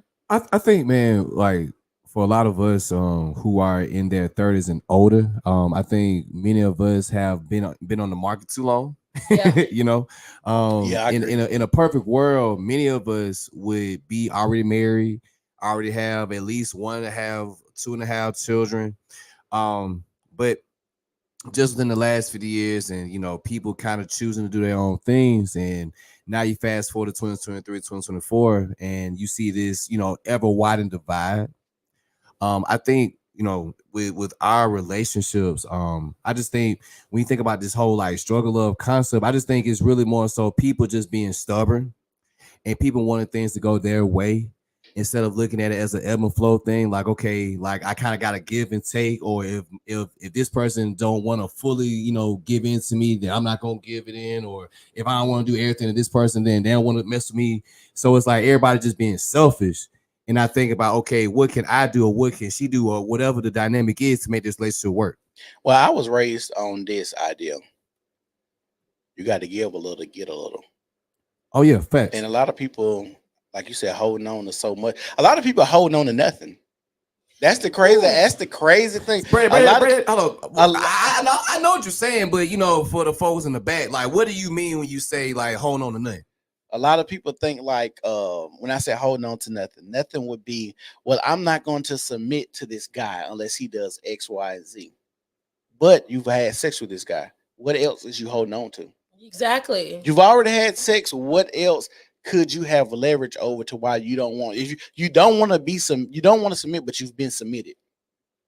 Have his baby, but you ain't gonna make him a sandwich or two in the morning. Come on, you're holding on to nothing. And that's very insane. Cause no. But that's how most people think. That waking up, having your man a sandwich at 3 o'clock was really a thing we was discussing about a year and a half. And every 3 months it comes right back up. You'll gargle balls like at 3 and you come in there and give you the dirtiest balls and you would do it. I'm sorry, I'm gonna make you a sandwich. Yeah. I'm making a sandwich because I know my fat ass is hungry. You're hungry too. But would that not be holding on to nothing? You give me your whole body to somebody, and you and can't get the passcode, cuz I can't get your password to your cell phone. But I'd have been bro, your crevices. Well, I understand. I understand why you won't get the passcode to the phone though. And the reason being because the reason you go into those crevices is because you don't know what's coming through that cell phone. Now, if you get the cell phone and you start seeing other niggas going in that crevice too, you might not want that same. Hey, please hold up. Are we saying we're leaving stuff behind? Leave behind adding folks into your close friend circle to make folks jealous. Like, that's a manipulation tactic. Oh, like women do that more. Women y'all do that a lot. Women, easy, like, bro, it was a chick that I was casually engaging in intimately with, right? Bro, when I say I was like shook when I seen like all the dude that she was smashing, and that, like, you know how they be having like those like ask certain questions, but they put it in the close friend circle shit. Yeah. Man, dudes asking her stuff like, hey, when we gonna link up again? Or hey, when can I go back? When can I go back? Though I'm like, bro, she sent herself the questions. She sent herself the questions. I'm not gonna hold you. She sent herself the questions. Not everybody is going to be bold enough to ask you that question. No, I just hold on, but I got a question. If they will ask you that on the thing, they will text you that. Hold on, y'all said y'all women have said niggas come in y'all inbox and say, baby, when you gonna let me eat it though? They do, but they're not gonna do it. They're not gonna do it publicly. No. Oh, so the close friends is a public thing? No, what I mean is like, okay, you've seen some of my DMs of things that I get in there, right? They will send that to me because there is like transparency that this message is only gonna be seen by this person unless you take a screenshot and put it on social media. Yeah. When you do the question thing, you could share it to the public. You could share it privately. Most men are not going to type those intimate things in something that would be shared publicly. So when they send it on the close friends, you can't see who sent it? No. Oh, okay. It's like it's still like. So you think they? Hold on. So I'm gonna ask you a question. It show the name. It just showed like the reply. Hold on. So I'm gonna ask you a question. Do you think she was sending it to herself to make him jealous? Yes. Yeah. So both of y'all agree? Yes. I ain't gonna lie. My younger years, to get the like, how do I say it? The response, emotional. Yes, I would ask myself questions, knowing it's me, post it, and then, this is what she's asking. Yeah, literally. I haven't done it, but I know people that do. I've done it. I don't games on my close friends. So basically, y'all saying, hold on. So basically, y'all saying a lot of women don't got motion like that. You're like sending themselves flowers. I do feel like women have emotion, but not in that question thing. People rarely answer the question thing. Like, I'm just being real. Unless they're desperate. Even if you get up there and say, "Oh, should I wear red or pink today?" You ain't gonna get that many responses. You think somebody finna be DM you some freaky stuff for you to be posting on your story? It's not happening. So damn, Brad, trying to make you jealous. How you feel about that? Oh, not a damn way. Because I was like, oh no, I got to back up from this, bro. I'm like, you got too much going on, baby. You can tell it off the gate, like. You go. That she was going like that. Hold on. Yeah, we gotta add. The fellas want to know that was that pussy here. I say this. That Cooter Pop was in. Oh, I knew something was a. Did she have a baby? When I saw okay. When I saw she had a nightstand, bro. You already know what I'm gonna say. And it wasn't what you think, bro. She had a lot of contraceptives, bro. Okay. She had a lot of contraceptives. I was condoms. Hell yeah. I was like, God damn, bro. She might have been employed. She had the goddamn like the variety. Yeah, she was employed. She had a 36 pack, bro. Oh, that should have been the first giveaway. She went the same. I was like, damn, like yeah, she was employed. I was like, yeah, I'm bringing my own rubbers. Please do. I will never have those ready for grab. I was like, y'all keep rubbers? No. You don't keep me on rubbers? No, I don't even know Alex, what why you answer? She didn't answer the question. I mean, I ain't gonna lie. Yes, I do because everyone. I don't know. Some life hits you fast. Okay, so I'm gonna ask you. I want to protect myself, but I don't know how to pick them hoes. Okay, so you better come. So hold on. So I'm gonna ask you a question. It's a lot of How do you feel about a man trusting the rubber that you give him? I mean, it's like the same way I should trust the one that's been in your wallet that you done sat on and then probably wash. Hold on, no, we're gonna talk about that side too. But how do you feel about a man trusting you with that condom, using the condom that you give him? I mean, he should be happy that I have one. Somehow. Okay, do they fit? Okay, so let me ask. I'd be so nervous if they don't fit because I just be getting whatever I like. You ain't buying no goddamn Durex. Hold on. No, I'm not buying no Durex, but I'm not buying a Magnum because it smells bad. A little baggy. Let me ask you the question then. Why would you trust a condom that's been in a dude's wallet then? I don't. My daddy told me not to. So you got to see him bust. So you hold on. So you don't trust a rubber that comes out of a dude's wallet that he been sitting on that they had clearly told us in sex ed that was the worst place to keep a condom. Yeah. But you think it's okay for a dude to trust you with a condom that you didn't put a hole in it, that it's not old, that you don't have an STD, that he just okay, she got a condom. I mean, both sexes should be skeptical. Me, if I've never touched you before, because I'm a repeat offender. Mm-hmm. If I've never touched you before, I'm going to let you know. Hey, I'm gonna go get some. You're going to see the receipt. You're going to see the box. Like it ain't. I don't trust. So it ain't a Lucy. It ain't just one. No, it's no Lucy's. Okay. No. And those, from my experience, Lucy's don't ever fit properly. Oh. So I'm gonna make sure. Y'all be saying that.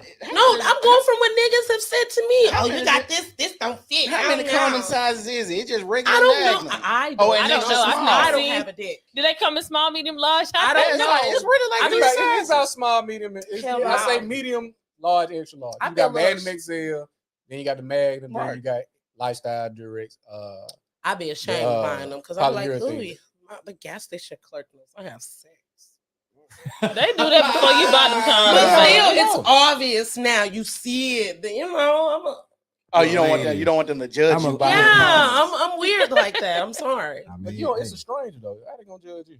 I mean, I'm judgmental, so I think it's just weird when you buy condoms in general because she's like putting them on that. It's that whole process. Yeah, it's like look at. Oh, we know what you're gonna do with these tonight. Yeah, and then you're looking, and I'm looking, and it's such an awkward silence. Buying condoms is weird. Do you feel awkward going to the sex store? No, because that's a place for sex. I do feel awkward. Walmart is not a place for sex. You have a small aisle for condoms, but a sex store, you walk in, it's a dildo and it's sex. It's swing. A swing. Yeah, okay, maybe because I'm on the other side. I used to work for Publix, and I was a cashier, and I work in customer service.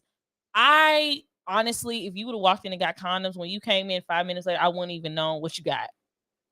I think a lot of people are more self-aware than doing self-conscious of like I know they finna do some shit they don't need to be doing. You can come in to get condoms, okay, we doing condoms, $20.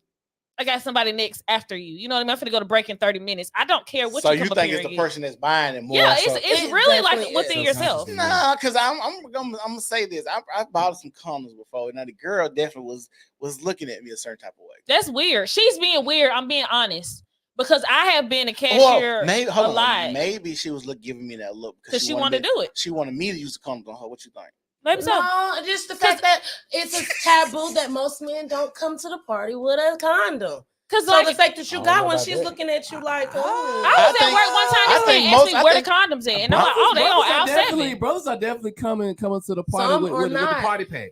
So I'm The so majority, mad. the majority, the majority are. Yes, I think there's the a there's The a majority women rubber in his pocket. I think see, J. Cole said it in the song. Hey. Sad part, I had the rubber in my Yeah. pocket. I had that so many times. Yeah, you Because got the rubber on we right gonna be now. real. We don't never talk about this. The finer she is, the less likely you is to use a rubber. But said, That's just some real shit. If she a duck, she ugly. You might I'm gonna gonna be honest with you, bro. I really thought about this. Like, Okay. I was like, damn, how many times has a woman actually requested that I use contraceptives? Ain't none that ever. Bro, asked me. I can Not really, one. I think I can count like on one hand, bro, like the number of women that literally asked me to use the concept, and majority were like girlfriends or like situations. But outside of that, Put in the comment section if fellas, put in the comment section how many times a woman has asked you to wear a rubber before intercourse. because I mean, let's keep it real, bro. And a lot of ladies ain't gonna admit this, but they love their rawness, bro. They love Oh, yeah. that They rubber. love their rawness. But And you then love it too. the explosion, you know. You what I'm love saying? it. You love it too. Where's the Mr. Tap? Where's the Mr. Tap, man? Yeah. Shout out to the church. Raw dick and cheap liquor. Like it's that thrill because you know it's gonna be a strong connection. When a woman wanna fuck you, it's a whole different energy than a chick just bored. They're like, all right, I ain't doing shit tonight. You the last. I have resort. never gave bored coochie before. That's crazy. I'm saying not bored. Coochie is like Oh, But that's what You- they said on dating sites, that typically more women are on dating sites because they're bored, and that typically leads to them, busting that cootie pop. Like I can see bored, like just swiping left and But right, but I'm having to put coochie on you and I'm bored doing But it. let's That's say crazy. not bored, but saying you probably every Shut chick got a up, nigga that just man. fucked once. And Huh? it was just like a one-time thing or once I've or never twice. been a one time. I'm saying you had a nigga like it was all right. It ain't really, it wasn't all that. Like it wasn't what you thought it was. So gonna every be. person you've had, even if you dated him a long time, They every blew your person socks you've had sex with for the first time, you like, okay, I liked him, or you felt like, oh, we don't have no connection sexually. You never had that. I feel like I liked him as a person. Did we have a sexual connection? Not in the same way I would love to. Yeah. That's what Oh, I'm saying. okay. So, But it wasn't a one time smash.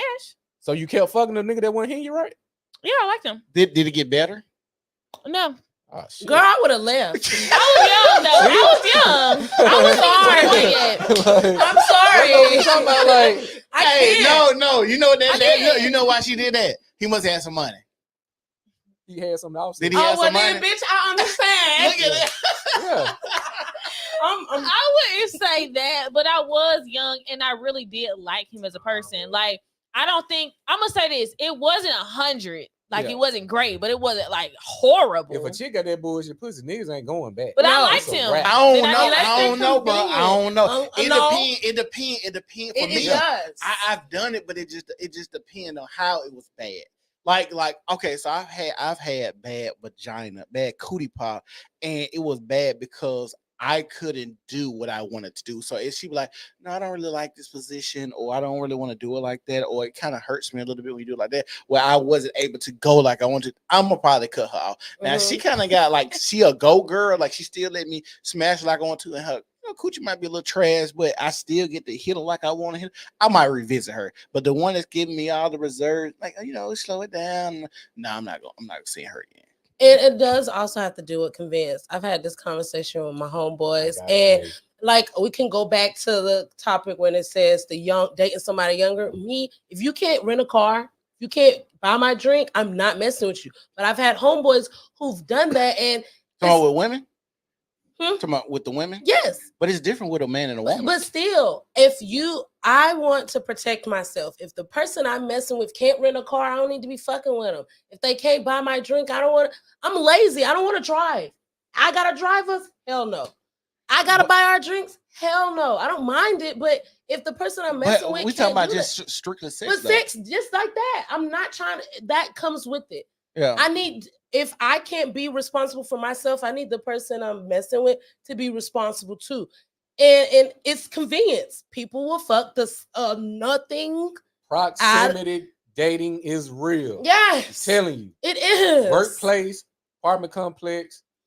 Oh God. I can't do Listen. I don't shit where I stay at. I've actually Oh. never dated nobody at work. with. I never done the work either. You ain't never fuck with somebody you work with. Mm-mm. I could have, but I just always thought it was weird because I seen the interactions of people who work together and had sex with each other at work. Like it's weird. It is a strain. Yeah, it gets Somebody weird. needs to have this It's conversation. almost like you ain't at work no more. Especially when you It is start a seeing strain. that person get like favoritism or off days or little shit like when you start noticing they been being flirty and you around and you gotta act like you don't know. I don't know y'all fucking. I gotta walk out the office or the break room and y'all over there flirty by the coffee machine. I don't want to do that shit. Like, no, that's why I don't never engage because I've seen the awkwardness between two people that's trying to keep it under wraps at work. That one of the dude, he ain't player. That's why. I wonder if people from T-Mobile are watching this podcast. Oh, you should work at T-Mobile? No, but I've heard so many stories. I've seen things, and I just need y'all to watch this. She watching. Hey, she girl, what they be doing that at T-Mobile? I worked at 2 call centers. Listen. Hey, my wife might be watching. That's gonna say something. But now, go ahead. This is why I worked at call centers, not in my state. Yeah, I never dated anybody that I live close to or work. I've dated somebody close to, but I just don't. I don't believe in having sex with people at work. Like people you got to work with every day. Like that. Like this is how I look at it. I don't want to have a romantic relationship with somebody. The whole point of work for me sometimes is to get away from that type of relationship. Right? I don't want to. Like, and then like when I hear people cheating, like, so you got a wife, you gotta deal with her when you go home, and then you got a work girlfriend, a work wife, and you gotta deal with her when you go to work. You gotta deal with 2 bitches all the time. Well, typically the work wife is supposed to be your escape. Yeah. No, I mean, like bro, no, and that's why I said no. That's supposed to be the escape. No. I'm not saying that I'm agreeing with this. No, hey, look. I've seen, as a matter of fact, conceptually wise, if you watching this video and you worked at Hubble with me at around this 2015, 16, 17, at Hubble, y'all, it was some old people, literally like 60 years old. A man and a woman got to fist fighting at the job because he has a whole wife. Her friend ended up, these 2 women that work together at this plant. One friend was dating them, they broke up, and then the friend started dating them. So now they beefing, and now they get into it, and he's getting a fight at work with these bitches. But he got a wife, and he's getting fired now. So now you gotta go home and tell this woman that you ain't gonna be able to see your other girls because they got to fight. I don't know, they might still be cool with you, but like I said, I've never seen it where it looks peaceful to have a work wife. I need my 8 hours to be. When I'm gone from my wife, I want to be gone. I don't want to deal with no romance, no people telling me what I'm doing, where I'm at, whereabouts, none of that. Right. If a dude going to work talking about something, you my work wife, he on that sucker shit. He trying to secure something that can't be secured. What you mean? Because he using the term work wife. Nah, this just a little bitch. I'm fucking with it work. But that's what they call it. I don't know. Yes, I know it's work, babe. But I'm saying, but then you operating like that, like I gotta call you, I gotta make sure I respond to text. I gotta operate with you the same way I operate with my chick. No. You on the sucker Respond shit. to text where? No, baby, all you gotta do not is at send my me. house. No, You better text you on the cloud. No, I'm saying the dude is going with that energy. He treating the side bitch like his main. No, baby. And that's how I get caught up. She better expect text during work. You ain't setting the boundary to say, hey, I know you got to do, I got a chick. Don't be calling me. And don't come to my cubicle every motherfucking day doing out. Hey, I talk to you after work. Mm-hmm. If I'm hold on. No, ain't no after work. You with me. Hold on. Let's talk. You at work. I'm gonna let you hear. You're saying something that most men ain't gonna say because they worried about cutting off that coochie. That cootie pop. I agree. That cootie pop is the main reason we hear. So if I say, "Hey, bitch, don't come around my motherfucking cubicle acting weird," I'm not finna say that. Most men not finna. I will, but most men ain't finna say that because you worried about her now saying, "Oh, I'm not gonna deal with you no more," or her going to smash somebody else that work with you. Because if you gotta look, if I'm leading in that weak frame, I'm gonna get the results that come with that. So if I'm scared to say that, I can't be scared of what come with her with not setting that boundary. Yeah. So dudes again, they if I go to a vending machine, this shit cost 75 cents to get this motherfucking candy buy. Why I'm putting a motherfucking $1.50 in that motherfucker? It should say 75 cents. Why you putting $1.50 in there? You putting an extra 75. You putting an extra 75 cents in something that only cost 75 cents. Put what it costs. You putting too much, thinking you're gonna get more for putting more, and you gonna get less. If it's gonna be a work day, I mean, it shouldn't be harder than what you already. Oh, you already know we work together. You know if it look like something we can get rolled up. Hold on. So y'all mean to tell me women who know you have a wife ain't gonna put more pressure on you for you to try to keep that wife at home? You don't think women use it as, hey, I'm gonna tell your wife that you down here eating licking on this cootie pop on your lunch break. You better buy me X, Y, Z. You don't think women do that? Oh, they do. Oh yeah, we do. We do. So why that's why I don't would mess with married men. So my thing is why would you think it would be easier for him to have a side chick and date her than it is to do the one at home? See, I don't subscribe to no work wife. My man better ever tell me he got a work wife. He ain't gonna never tell you that. But I better not come to no Christmas party and find out. He just don't need to operate in it. No. Yeah. If she come to me about that, your whole work wife situation, your job finna be on compromised. You finna have to find you a whole new work wife and work. Yeah, because I'm not, fellas. If you I'm watch not getting ready to be going for that. Read Robert Greene's Art of Seduction. That's gonna save your life when it comes to fucking with chicks. Because it's all about picking the right one anyway. You going after a big fish. You ain't ready to reel that motherfucking 400-pound marlin in that boat. But you think you can because she gonna squeeze you. When I was working at I ain't gonna say the company. I was working at a spot. This chick, she on the same level as me dealing with a manager. He making damn the 2-3 times more than what she making. He fucked up already. You dealing with a chick that ain't got as much to lose as you got. He had a wife or a girlfriend at times. She was sick with cancer. I said, bro, that's 2 black eyes on you. Yeah, because they know your situation because they done had little events and acknowledging your girl's situation. So you picked the wrong chick anyway to try because you saw it was easy picking. Yeah, he didn't put a John Edwards. So you didn't date. That's why we were talking about before we off camera. Most dudes cheat down. That's why they lose. You don't think that's kind of like a sexy dynamic though? I think they probably both like that. Like most dudes, you smashing your boss or your manager or whatever. It's a fetish. Like a taboo type shit. It's that power dynamic. But you can still have that power dynamic by cheating across or up. I gotta ask you a question now? I don't know. Since you said that, would sex with the secretary and boss go in the same category as white woman and black man? I don't know. Question. I see what you did there. Because it's like a fetish taboo type. The blonde, blue-eyed woman is America's gold. It's always the reason why I say the like manager and employee dynamic is because there is, of course, tiers in between. But like you messing with your coworker versus you messing with the boss, that's just 2 different vibes. Y'all in the same cubicle. You going to the boss office, you know what I mean? You going in there. So you saying the boss can close the door? Everybody else, Like it's gonna be a bigger vibe. We over here on our stations, like we can't do too much. You come grab my butt. The boss can pin you against the window. You can look over Absolutely. the city. You can do a lot of things. So I do feel like it is a little different dynamic when you do as a woman. I guess when you do like date the boss or date the manager because.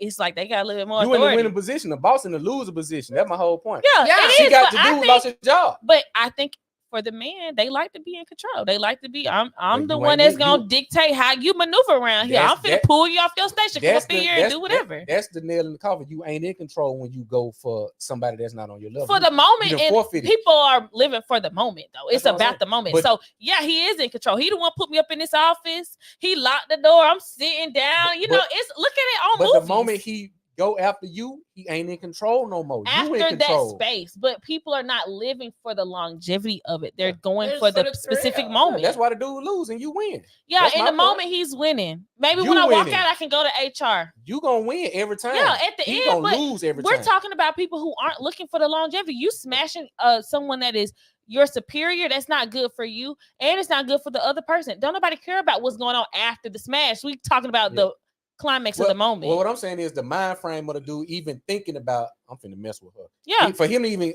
conjure this thought up, you lost. If he can go beyond that thought and say, I want to smash my employee, but at the end of the day, I would be in a losing situation, he wouldn't be in that space. But most men aren't gonna go back down to the reality part of it. They're gonna live in that fantasy world until it happens. And they're gonna lose. Yeah.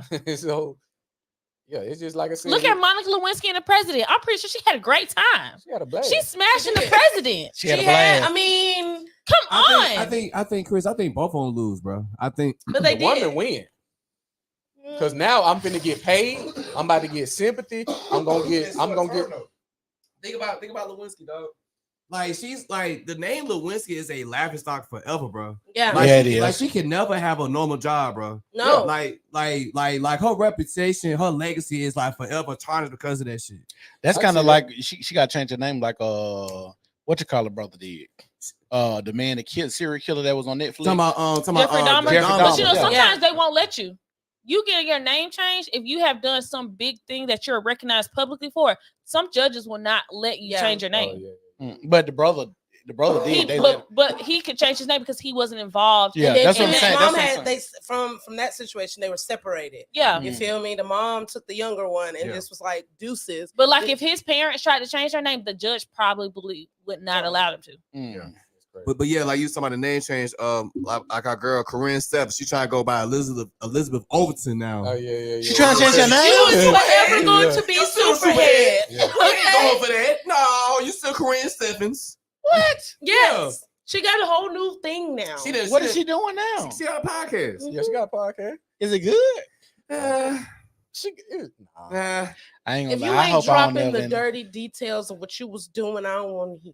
I want to hear about the But last she- time but Wayne called her. what is the point? She already wrote like 3 books. Yeah, but still after that, you know, she wanted to be redeemed, I guess. But yeah, because I don't think people probably ain't even like, because she at this point she probably just got repeat offenders. Like she ain't too many. She people. basically on some like she basically like kind of like on some pink pill shit. Like she's basically trying to be like a voice for the women and basically like a Princella type shit. Yeah. Oh man, that we'll say that for Who is a another day. Princella? Princella, the queen maker, the fool maker. She's a Get the chef. fuck out of here. No, he said fool maker. FOOL. Yeah, Oh. fool She's maker. a- But that's a joke. But she called herself the queen maker. We'll have to do a reaction to one of her She's in the videos. same vein Yeah. of, No, hey, y'all. Oh, Sprinkle. Yeah, she's in the same vein like her. Yeah, Okay. no, Sprinkle's different though. It's not the same woman, but in the same In the same lane. line. Okay. Okay. I like So Sprinkle. what we gonna have to do is this is what I want to do, and it's kind of a thing now because Dr. Umar brought it up. But I want to do a reaction to Kobe Bryant's press conference. How about when he cheated? When he cheated. But Vanessa was like, Yeah, we should do a reaction to Kobe Bryant's press conference. I feel like isn't that crazy? What? I mean, his was I got different attached takes on to that. like a sexual 'Cause he not scandal here to too, defend right? himself. Who, Kobe? Yeah. I wouldn't do that. But when But he isn't it did crazy defend how, like, himself, Tiger Woods, Kobe Bryant, Shaquille O'Neal had whole press conferences about them cheating on their DJ wives. Envy It's went on crazy. TMZ. Yeah. he did. Yeah, and DJ then Envy. also his wife this is rebutted what with, this "My is man why it don't goes make back to right." me. This is why it goes back to me when I say, like, why aren't people learning from other people's mistakes? It's too many niggas that got caught up behind that pussy. It's too that cootie pop been beating these nigga ass left and right. I don't understand why. And it'd be like the most powerful or just rich men or like public figures. Right. If you're gonna be in that lane, be single. That's kind of why you in this lane, because you married and then you go and do this. These dudes be green, said you gotta understand. A top tier athlete, you talking 85% of your free time is on sports and developing in skills. You're not in the field like we was in the field. Like me and my partners in the field on the phone 3-4 ways. It's me, my homeboy, and 4 girls from 8 p.m. to 2 a.m. yeah. on a school night. Yeah. From 7th grade to 10th grade, and then 11th grade. They not in the field like that. They not going on dates and going to girls' houses. They in the gym. Yeah. So they not really getting the full scope of how to deal with this chick, let alone without the power and the money. Like dudes would be like, yeah, man, I got my wife. Like, how you think she got courtside seats to an NBA game? They cost $2,500 a piece. How you think she got in the draft? How you think she know where it's at? Right. They got, She ain't just Kobe Bryant wife. Not no knock on her, but she met him at a video shoot.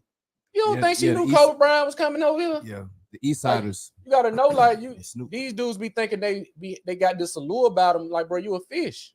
You just gotta know. I won't say they a fish. Yeah, Zion Williams. Zion Williams. No, but Anthony the Edwards. reason why I say that, I mean, of course, you can say Kobe Bryant because he was young when he met his wife and things like that. But just as much as women are abreast of what's going on with men know the same thing too. They may not necessarily know, okay, this girl named Kayla finna walk in the door, blah, blah, blah. But they know it's gonna be some girls there. But they don't understand the trajectory because it's a process to get in the room with Shaquille O'Neal, Mhm. Kobe Bryant. It ain't I just said they ain't just walking showing in- up. they It's a ain't in process. Target. I think I mentioned this on a previous It's episode. a process to but- get in these. But in these baller areas. alerts got started because I they don't would know let if I would groupies say know, that. like, hey, when the NBA team is in town, this is where they're gonna be at. It's after the hotel, game. and it's the whole. They said these dudes saying. I these mean, but when women's you in the say lobby. process, what do you mean? Meaning I need to be in the in crowd to know what's the who got the NBA schedules. This pre-social media. Who got the NBA schedules? Okay, pre-social media. I'm talking about like today though. What Yeah. type of process do you think Man, you got I to do be to one, get girl, places? I'm not NBA gonna name draft. drop, It's only but- it's an invite only. I ain't Yeah. talking about. I'm not talking about drafts. I'm talking about just to be around, like a music video shoot, or we going to the club or anything. It's What who type you of? know. It's Hold on. really So who you first, know. first of all, network. to know a video shoot, you're gonna have to know the time, the place, and who's video shoot because it may not be an artist you like. So let's say Usher. Yeah. How do you know Usher is going to be first of all going to be releasing a single, Mhm. going to be shooting in Vegas, going to be shooting at this time, and that who do you know going to be on this shoot, and that I'm going to be able to do because it might be a video shoot where it's nothing but like a club scene, or it could be a hotel where Yeah. it's him and just one other girl. So you got to be able to know somebody that could put you on the scene and everything real. A lot of shit just has to align for you to be in those spaces. But take the- let's this take is the my athletes thing, and maybe away. because I have a different perspective, but I have a friend that's in media. She does music video shoots and things like that. There are a lot of people that are a part of these productions that are normal people. You go, I can get invited to a production. I can get invited to a commercial set. I'm not getting ready to go through no checks and balances. I'm not finna go through no security. Hey, I'm with It such and kinda such. But hold on. But you said the perfect thing. You know somebody. You know someone. Yes, but what That- I'm saying that's- is she is someone that I went to college with her. Exactly. She connected up. goes and she doesn't like she lives a normal life. She ain't just like a super celebrity that has security. So, like, for me to go to these places, I ain't getting no background check. There ain't nobody checking my ID. I just know my But friend. I'm gonna pull up on her. But and hold on, she- hold on. your friend. But they had a whole video get released, and we all know it. And it was talking about how like I don't know what his name was, but basically it was talking about how the groupies were. Cameron Right? did that. How'd everybody go there? Cameron. Cameron and then was talking about how the friends, the regular nigga, we don't even know these niggas will bring girls about, or they want to meet Cameron. Like the nigga said, oh, you know, girl, he trying to smash your girl. Like, oh, girl, I know Cameron. And then Cameron, he'll introduce him to Cameron, and Cameron know that I want to really smash, but I'm gonna introduce Cameron, so you'll feel like I got some clout. And Cameron said, "Well, you got to smash my man's. If he tell me it's good, then you get to smash me." Yeah. Like So little. what I'm just saying, my whole thing is it ain't a whole lot of checks and balances you got to go to get around these men. That's my whole This process. nowadays, but this started back before the social media. It's easier now, but I'm saying, like, let's take the athletes. Well, I and the don't know about superstars before away. social You look media. at Miami. If you went to Miami, you got these chicks, 18, 19, fresh out of school, on boats with multi-millionaires. Yeah. You ain't gonna have no 19, 18-year-old boys that ain't on shit on no boats with no millionaires. They gotta work, they gotta earn, they keep to get on there. The girl, are you pretty? Just like me and my partner, we used to go to NBA All-Star Weekend. If you ain't never been to All-Star Weekend, you need to fucking go. We Yeah. went Houston 2013. I'd never seen so many bad chicks in one place in my life. Or And you talking about the gotta one in ask- Atlanta. You gotta ask. I knew a Yeah, girl you who gotta went ask to how both, and did she they gave know? me the 10, Right. and I was like, Listen. I can't. If I all can't. star these weekend, these do regular ballers, dope boys, they flying from Vegas, New Yes. York, Miami, Charlotte, Chicago. So you gotta ask, well, how do everybody know to come and congregate here? I gotta get when is the schedule? How much the hotels? Where to Mhm. go? Who I need to get a section with? What a club? All of this. You got a lot of girls that go and they don't pay for nothing. Yeah. Bruh. Just because Yeah. my cousin, my cousin Anthony Edwards, like Odell Beckham brother.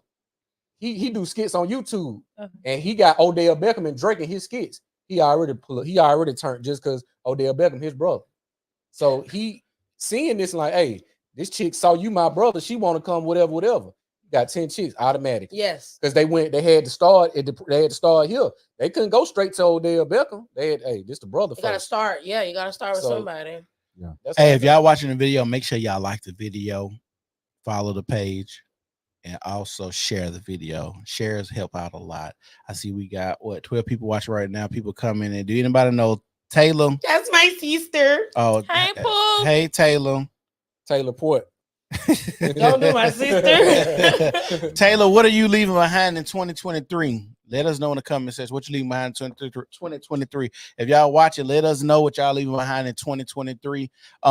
We've had a good. Anybody in a rush? Y'all gotta go. What time is it? I don't It's, gotta it's still watch. early. It's 7:30.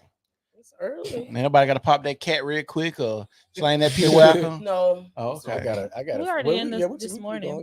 You did that this I'm just morning. playing. I said some people. I said said I some did people that in the already morning. did it this morning. I did not. I was at home. Oh man, what's I that? said another 15. Okay. Situationship still a thing in 2024? No. Situation. Please. No. Shit, why they not? For sure. No. Why? For sure. I've had some goods. I've had some bads. I'm just tired of them. So yeah, it's Hold on. What your situationships consist of? I've had some that were good. I've had Like some- what is what is is it? it? What's A the- situation? Like, Is it like, just oh, we- sex? Is it like no, you- like we date. I mean, family. We do things with each other. Y'all meet each other family in situationship? I've had some. Yeah. Ah, shit. You doing it. Moms love me. I ain't gonna. I had situationships with people. Me, my mom, gonna play right along. Hey, Yeah, baby and girl, that- yeah, you know, And I'm I'll play be like, right you along. know your son. I a don't bring hoe. nobody around my family. Yeah, my mom No, play I right go- the fuck along. I go around the families. You ain't. My mama, she ain't fucking with no chicks. Yeah, my mom No. play Your along. mama mean? She ain't fucking with no girls. Oh. She a woman, she know. Yeah, Yeah. yeah.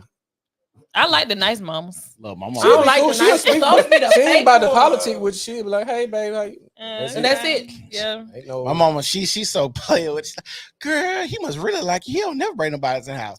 I love them tight and the uncles too that boost me up too. Nah, Yeah, mama, that's that's you, you. nephew. I see you, nephew. That's him. Yes. But I mean, shit, most relationships sound like a situation shoot. I even You fake think it so? like I'm finna make his plate. My wife Some, did. but if we ain't Most. I just feel like Most. situationship. If it got that air about it, where you go a long period of unknowing, I don't think that's going to translate well to a great healthy relationship. it's not The limbo aspect of it, I don't think it's going to translate to a good The relationship. foundation faults. Yeah, it's like you got to build a good foundation. Even I don't know religiously, I ain't trying to, but everything that we know about religion, I always talk about a great foundation. Build or a being house, equally everything. yoked. Yeah. And that goes outside of relationship. I really feel like if you smash it too long, it ain't gonna never go to No. Yeah, It's a not. it got to be that because So are you saying like, okay, we gotta establish what we are going towards in this like scenario between me and this woman? Like, hey, what are we going towards a relationship? That was basically it. Like, yeah, it got to be okay. So let's say you and a woman, you and a young lady, you like her, she like you, y'all attracted to each other, y'all know for certain y'all like the sex, right? Okay. And y'all having sex, and then it comes time to like, and she hits you with the what are we? If a woman, to me, if I ever let a woman get to the asking me what are we, I'm trying to dead that situation because now I didn't let her go too long to where she's questioning what she's doing with her body. Because I'm thinking that sex is an even exchange. She obviously doesn't think that because now she wants some more for giving me her vagina. Now she thinks she gets to that point where she's questioning what are we? I'm gonna dead that situation. Now if we get to a point where we're having sex and I could be like, hey, I like you. I want to see where this goes. Can we go? I want to make you my lady. Let's, take this to another step. Then that may be something different. But if she asks me, what are we doing? I'm not gonna pursue that situation. I don't know, Sid. Like, I'm kind of different in it. Like, I would rather her approach that to me than me approach that to her. To be honest, To initiate a relationship. It's kind of like a bitch. So, hold on. So that will go. Yeah. You want? Do you want her? Do you? Hold on. I'm Do you? double-sided on this. Do you I'm want her? double-sided on that. Do you want her? Would you like a woman to propose to you? Yep. Oh shit. So both y'all want women to propose to y'all? Because I want to leave that in. I want to leave the women proposing to men in 2023. Knock me off. I want to draw some. I want to draw some. All right. Hold Hold your Take the thought. glasses Hold off and talk on. about this Hold your circles thought. on. Let Brad. this is the thing, right? Let Brad. Hold on. As a matter of fact, I want to turn the camera around and let Brad explain. I'm ready to go. Hold on. Let Brad explain. Go This is the ahead. thing, ready right? to end With the this. relationship piece, right? When we talking about, all right, when we get to a certain position or where we are, I think as a man, when you say, hey, this is where we are, and I think we should do X, Y, and Z, I think now you're putting leverage in the woman's hands to say, okay, this is where we're going to dictate the relationship versus her coming to you saying, hey, like, we've been doing X, Y, and Z. What are we? Now you got the driver's seat in your hand to say, hey, like, this is what we're going to do, this is what we're not going to do. You know what I'm saying? You know what I'm going to push back? Go ahead. When you see those men get proposed to, how many of those men you ever seen say no? Nobody's gonna say no. Hold on. I haven't seen. You haven't seen it, and you know why? Because you said you in the driver's seat, but most men are not in the driver's seat when the woman gets into her masculine position to ask you to be her wife. That's why she's asking, because now she knows that if I ask you, nigga, you gonna say yeah. That's why she does it. Nobody goes and nobody proposes. Typically, this is a typical. Hold on. If we're talking about a relation, yes. Typically, nobody proposes to someone if they don't already have a conversation about marriage. I got a good example in the whole. Go ahead. Oh, Chris, go ahead. What you gonna say? This the game. It's a lot of things that men be missing when it comes to this. It ain't saying I want you to propose to me. No. Initiating a relationship is one thing. If you come to me saying you want to be married, right? Or you asking me, what are we doing? You asking me for me. I ain't asking you for you. You see what I'm saying? So a lot of the relationships I didn't draw it out like a year. Like, what are we doing? Or the ultimatum come into play. You by default asking for that man's commitment, which is the same or almost equivalent to asking for his hand in marriage. Now the issue come into play when you want to pull the cameras out to make yourself look like a goddamn fool by getting on one knee. Yes. And the other part of that is a lot of men, what they try to do is over-masculate to make it seem as if they covering everything, because they ain't never been in a position where a woman ready to give them everything. So when I'm trying to get, how many men I know she ain't proposed to more than one man before. So I be the only guy you done did this for. I want that. How many? I done had plenty of chicks. I done been proposed to 3 times. I done heard chicks. Engagement queens. I done been a fiance. I done been a fiance. I done been a fiance. Where they at? Dead, gone. How many niggas you proposed to? Not one. So if I'm that one you proposed to, I know I'm a different type of nigga than the niggas you used to dealing with. And then no. I push back. My pushback on that is maybe you is a different type of nigga that I typically date. Maybe I think you a lesser nigga. That's so why I'm gonna have to get on one knee. Get on one knee, and that's why I propose to you, because I know you ain't got the strength to say. But again, I gotta know, be cognizant of what I done did and how I done interacted with you to even get you in such a position. Okay, so let's cut the bullshit. You think you gonna ever get to a position where a woman gonna propose to you? Nah. Okay then, because we all know. And propose again. I'm putting them on the even keel. I done been in them situations many a times where the woman say, "What are we doing? We've been talking. I want to get in a relationship with you." That's not the same as proposing, no, but it's on the same playing field. Basically, she's saying I'm ready for you to ask me. Yeah, she asking me. That's the whole question. I'm what ready are for we? you to ask me. I'm ready for you to set this up and take the lead of this. I'm ready to take the lead and do it myself. Because of things I've done, you want that relationship with me. It's been plenty situation where dudes that ask you, do you want to be in a relationship with me? And you said no. No, but if I'm saying, hey, babe, I like you. We've been spending months together. We doing that X, Y, and Z together. We sleeping together. I think we should take this to the next level. That's not me saying, hey, let me take your hand and ask you to be my man. I'm letting you know that it's the same. It's on the same thing. Goddamn, I'm trying to finish.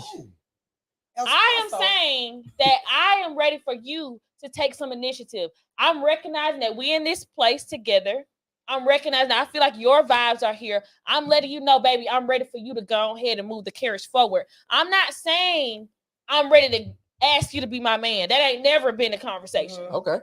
I'm letting you know that. I'm gonna push back on it. But hold on. So if you, let's say you get there, right? And I say, well, I ain't ready for that shit. Then what? Then it's over with. I don't need to be here no more. Bro, and that's what we're saying. That's what I'm saying. But I'm not getting ready to be getting down and on bending knee. That should be my man. That's not happening. When a woman asks you where y'all at, she really ready to pull back on you. You feel what I'm saying? So she really trying to get you to do more versus what you. No, it's not. No, you I asking women. like I'm wasting my time. I don't want to be that couple that's just shacking up for years and nothing, and then you die. And she said die. Like, yeah, I'm gonna be that. Years? I'm gonna be that special friend in the funeral. In obituary. You feel me? I need to know, am I wasting my time? I'm not trying to be a forever situationship. But if you ask me that right now, and if I ain't been put you in that position, am I not telling you this indirectly? Man, how many stories you're telling me indirectly by making me do this more than 1 year. How many stories have you heard of men proposing to women and they said no, and they kept going back to this same woman time and time again until she finally said yes? I don't know. Honestly, I feel like a man shouldn't be that weak. If she said no the first time, okay, maybe. The second time, I'm gonna take it seriously. I'm not trying to go back. She don't want you. Yeah, she don't. Same way with a woman proposing to man. I'm sorry, Chrissy and Jim Jones. That woman proposed to that man. Then he followed back, proposed to her. They went through a bankruptcy, real estate, and they still ain't married. I'm not trying to be like that. I'm not trying to be a forever girlfriend. A nigga, no. But if that works, what's wrong with that? If it worked, then why did she feel like she had the need to get on a knee? It ain't working. First of all, It didn't work. It's her age. Let's talk about it. Her age comes because she's older than him. Yes, but she's been with him forever. A man knows instantly. No, they know when they're going to marry you. After 5 years, girl, baby, I would have cut that loose, cut it off. And you gonna go start over with another nigga? People start over. I'm not trying to. Miss be Wanda said, when a woman girlfriend. asks that question, she's asking for clarity. Exactly. That's all I want to know. Am I wasting my time? I can see that. I'm not asking for you to do more. I just want to know, is this worth it? If not, baby, we can still not. They ain't sure asking for you to be my boyfriend. You done gave me 15 years of your life. It don't work. You just finished. I'm gonna be me personally. I'm not gonna give you 15 years. But the thing is, if you're a woman and you give years without clarifying what you are, that's your fault. You have already told me what you are to me, right? Which is not a wife. It's not a wife. And I know for a fact that you've settled and you start nesting with me. Can we leave this? Go ahead. Can we leave that every woman think they're a wife in 2023? Ooh, okay, speak on that. What you mean by that, Brad? All right. I'm like, I don't think in this country in general, this is not a black thing, this is not a white thing, or Asian or Latino thing. I just think in the West in general, we don't encourage women to be matriarchs and wives anymore. I think we condition women to be just workers. Yeah. You know what I'm saying? And I think when you talk about these subjects or whatever, like women think that because they are functioning adults, that they're automatically wise. I'm just like, bro, like when was the last time you had a functioning relationship? Yeah. Like, have you been in a relationship more than a year? You know, do you have a track record of having healthy relationships? Or are you always known from high from the guy to guy? Are you always known from being on the Rooster roller coaster? You know what I'm saying? Because it's like when you don't have that history, it's almost like you try and go in for a job. And I look at your resume as an employer, and I see you have all these, track record of work, but it's been temporary. 3 months here, 5 months here, 6 months there. I'm like, damn, like, okay, you got work experience, but you're quick to leave the job. So I'm looking at it as an employer, like, damn, like, how the hell I'm supposed to be confident that this employer is going to be here for a good while if they're always hopping from job to job? So that's what you have with a lot of women now. You have a lot of women that have experienced a lot of men, but they haven't really been in those relationships to know how to work with a man to the point where they think that, oh, I'm an adult, I do X, Y, and Z, I'm functioning, so that must mean I'm a wife. Nah, baby, you probably just a good time girl, or you probably a girlfriend. Should there be some type of training? Bro, it was just when you were a kid. When you I'm gonna say this because if you go to a lot of African cultures, we have like a rites of passage, right? That's for the men. Should there be some type of rites of passage for men and women who want to, test the waters of marriage? Should you go, to some type of class, show you got this certificate that you can perform these type of tasks? Because don't you got to do that at a job? The father's supposed to vet the man anyway. Yeah. So before I even take her, I got to meet the daddy. But he's supposed to approve me. But in our community, there's a lot of women who don't have fathers to do the vetting. So it's already so that's the issue. There are a lot of issues that we have. There's a lot of issues where the father isn't vetting, but like I said, there is a prerequisite before you get a job. You have to show, hey, I got this degree. So you can come here and it shows that you completed this course 4 years, 6 years, 8 years, 10 years to say you could do this job. Okay. Do you think there should be some type of course that as a man, you can say, hey, did you complete this course? Do you know how to, maintain a household, the rear kids, take care of me? Do you understand that aspect of being a wife? Should there not be some type of course for that? There used to be. You just call home ec, but yeah, I was just going to say that. Shit, they used to call it. Like you're saying, like so was at the house, like when you had that 2-parent dynamic, man, of your daddy showing the son the example of manhood and vice versa with the wife or the mother showing the daughter, okay, this is how you handle yourself as a woman. Like you didn't really need a course. Nowadays, because of our lack of family dynamics, you have some women attempt to do like femininity classes, wife school, things of that nature. There's even I think I sent it to you, Men of Honor. I think that type of deal. So you have it. It's just more so kind of like exposure, and really more so, truth be told, man. there are a lot of us who didn't grow up in those dynamics. Like I didn't necessarily grow up initially in a 2-parent home, but I knew I always wanted a family. Mm-hmm. So it was always something for me that was innate. Like Mm-hmm. I knew I always wanted. I knew like my background wasn't right. I just knew like growing up as a kid, like this ain't right. Like this ain't a one parent. Like nah, this don't feel right. So coming up, it's like I knew for myself and others, like I want to do different. But when you have so many others that want to do opposite, you know, like you want to be a family, but other folks just want to just kick it. It's kind of like damn, like you know, like. How do you even come across people who even want the same things as you when you have a growing number of people that want, you know, something that's more so mainstream now? Mm-hmm. Yeah, I don't know how you maneuver there. I guess you would just surround yourself with more people with the mindset you have. And my biggest thing going forward in 2024 is finding your tribe. That's my thing, is finding people who are like-minded, who think like me. And Taylor said marriage was a business relationship. Only the last 100 years, 100 years was marriage for love. So that's why I say when you go into a business. So that's why I ask for, like, when you go to these jobs and these businesses, they ask you, do you have these degrees, this prerequisite to come into my building and say you have completed these years in college and you got this degree to say you could do this job? If we're going to say marriage is a business, well, let's treat it as such. Did you go and take these classes and say you can come into my house, rear my kids, be my wife, take care of this household? To say if it's going to be a business view, a lot of people are going to view it like that. Because from what I understand and looking into marriage, a lot of people were still getting married for love. But we always talk about what the kings and the queens did. That's their dynamic. And see, that's what people don't want to talk about when it comes to marriage. Yes, the kings and queens looked at marriage in a position of power, family lineage, and how far it goes down. But your poor former could go marry little Becky Sue down the street and get married to her too. But it wasn't about money. It wasn't about the business aspect, because you ain't got to worry about the eyes on you like the queen and the king do. But still, in African cultures, they still have arranged marriages. Yeah. So I feel like, I mean, it's still a business at the end of the day. Outside, the love is not always going to be there. There's going to be points where you do not like your spouse. But I need to know how you can handle shit if I'm sick. If I can't, I'm gonna say something. This is controversial. This is how I feel. I think the reason that a lot of people have issues in a relationship because they don't have sex. Yes. And people be like, that's so minuscule, but typically when you stop having sex in y'all relationship, that's what bonds y'all. That's the thing that bonds the body and the spiritual together. And if you ain't having sex and the bills messed up and she don't want to have sex with you because she's stressed out by bills and stuff like that, it ain't gonna work, because now she's stressed out because all she can think about. But you're not giving her a release of oxytocin or that endorphin to make her be like, just for a moment, it's some blissfulness.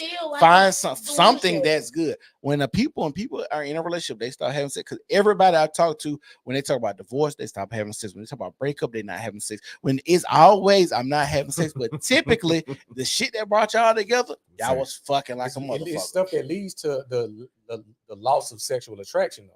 Yeah. Whether that be financial struggle, adversity, you're not growing, you lost yourself, you're not in the gym.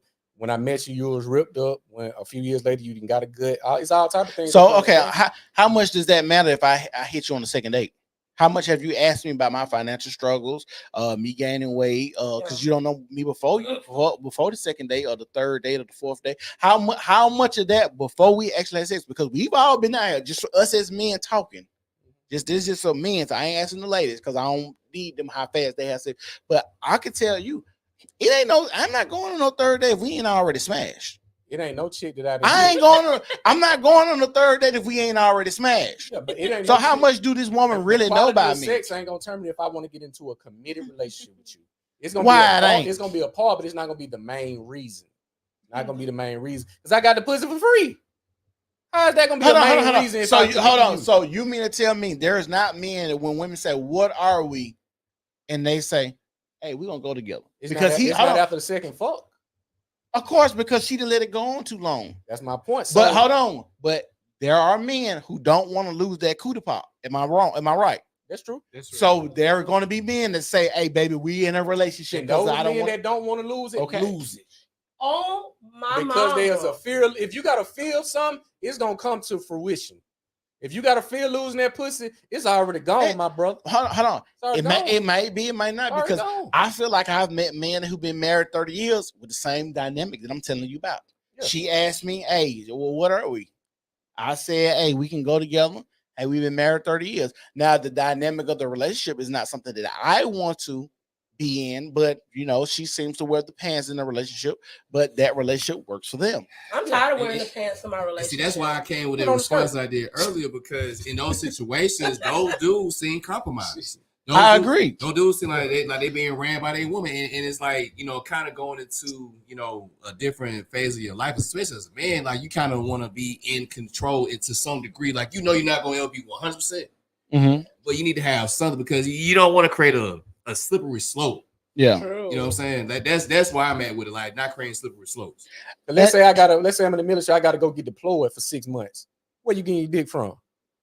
Where I'm getting that pussy from that I love so much when I gotta go over here and work 6 months.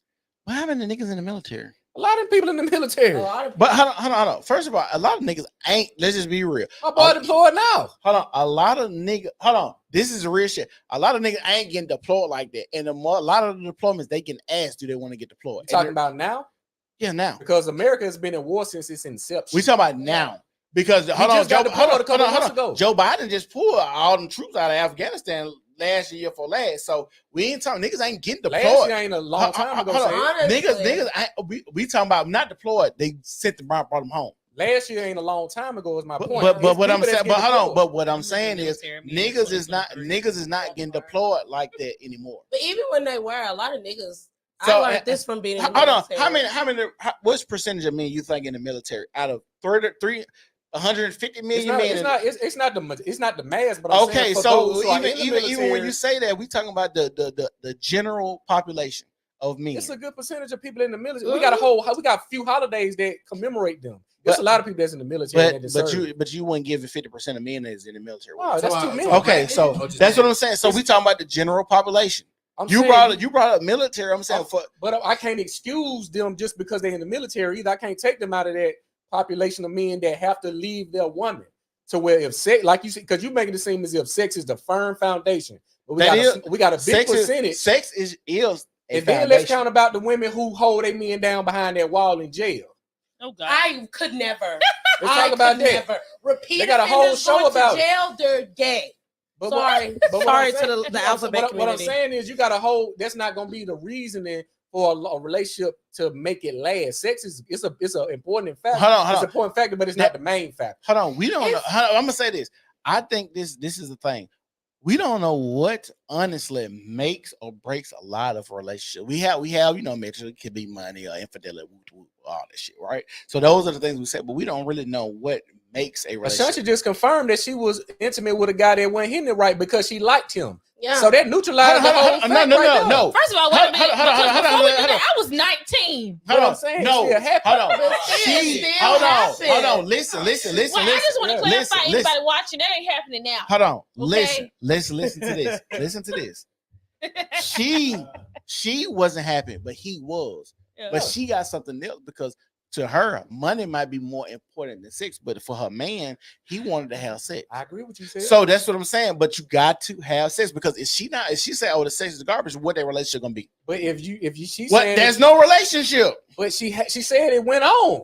Even with because she was still having sex. Because it was okay, hold on. I thought it was garbage. Well, I don't want to talk about me. I can talk about me in this. You're not the only woman that had that same story. Taylor said it's 1.2 million active military personnel. That's 350 million people in America. And my sister knows the stats. So that's like 1% of people in the military. How many men? Not even one. Can we agree this? What's the percentage of men that are invisible to women? Wait a minute. All niggas ain't getting bitches. We don't know them. All niggas ain't getting bitches now. I don't know.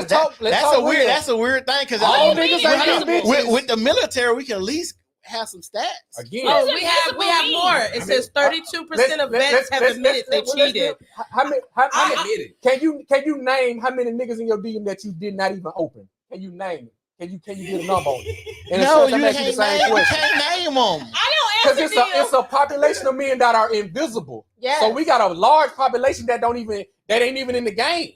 That's what I was telling you about I mean, when they you going brought to up the the military. military. But I'm Telling saying, don't if get the jodied. military is an example Don't of get sex jodied. not being the foundation of the relationship lasting, it's something more. It's something better. It's something deeper. That's my point. If you got these chicks, how many times we seen chicks screenshot unread, left on red, talking to themselves? That means. But it's hold on. You invisible- talking about something that I'm not talking about. You talking about You talking them? about the same thing. No, I'm talking about sex. So these are people that have actually said yes to the DM. These are people that say yes when you see them at Kroger. These are people that say yes when you see them at work. But they've already said yes. You I'm brought going up- to you have brought sex. up- you brought You up talking the about percentage. hold on, unread DMs? They're not having sex. I know. I said sex. These are people that are I ain't having gonna lie, sex. which is a small percentage of men. So when you But try to they put are- the they military, are that's a small posted percentage that don't even count anyway. He was mad. Because it's already a small percentage that's having sex. So you saying the military being this percentage versus this percentage, the percentage of men having sex is already minimal. Already. Okay. So what percent of men have sex? 5 to 10% on a regular. On a regular, So, get, hold on. I'm talking about multiple women. I hold ain't talking about. They say the average number of sexual partners a man will have is 6 to 8. Yeah. I know. I got partners that didn't hit 1,000, couple hundred. One of my barbers, he is Yeah, I think not They say the going to average bed alone. number of women that men will have, average men Yeah, my is best 6 to friend. 8 And he 18. in a lifetime. He's 18. I know niggas that didn't hit 1,000. Said, you know what I'm talking about? They do. So that means it's an invisible population Invisible of men wall. that ain't Yes. gonna be incel. How are we Because getting ready incels to? are things. How can we measure this? Yeah, that's what I'm saying. How can you quantify Surveys. this? I mean, surveys. I mean, like they like You can Magazine. yo, like people do What- How surveys. can you measure them? People do Like, surveys all the time. You know they do them if like they getting overlooked, how we gonna know how Hold on, many men get overlooked? what you said? Who you said we leaving in 2023? Men under what? Okay, let me Six. tell you. Put Under the what? camera on me because I want to only add one 14. more. Oh, to it. like 14, 50%. It's like 6 All feet right, taller. this who we Globally. leaving. This who I'm leaving in 2023. I want to add one more Men on since the we CC, talking right? about it. I'm leaving truck drivers in 2023. Mhm. We're leaving men who's under 6 feet in 2023 because they're just your friend, That's ladies. 80%. Excuse me. I like men short. We are men, I ain't also gonna lie. leaving men who beards don't connect. Okay. And lastly, what I want to add, we're leaving military men too because they be cheating, they be abusive, they go through PTSD. You have to lay them They down. doing all ladies. that? Yes, I was in the military at Bridge Leave 'em. I've dated one like the oh my god. When They you say in abusive, you basic- talking about physically or emotionally? both. When they in basic, they say, "Hey, just make sure you don't get jodied." I met people who got married before, and they're on marriage number 3, and it's been years. Okay, I've been out 10 years. Let me tell you. Yes. So they tell you going into the military, hey, it's going to happen. Like when you said about the deployment, my recruiters, this is the false misconception that people have. A lot of my recruiters said they wanted to go to overseas simply because you get promoted faster. And I didn't believe it until I watched the people who I did basic with. They got fucking promoted hella fast being overseas. But you know what they were doing? They had they hoes.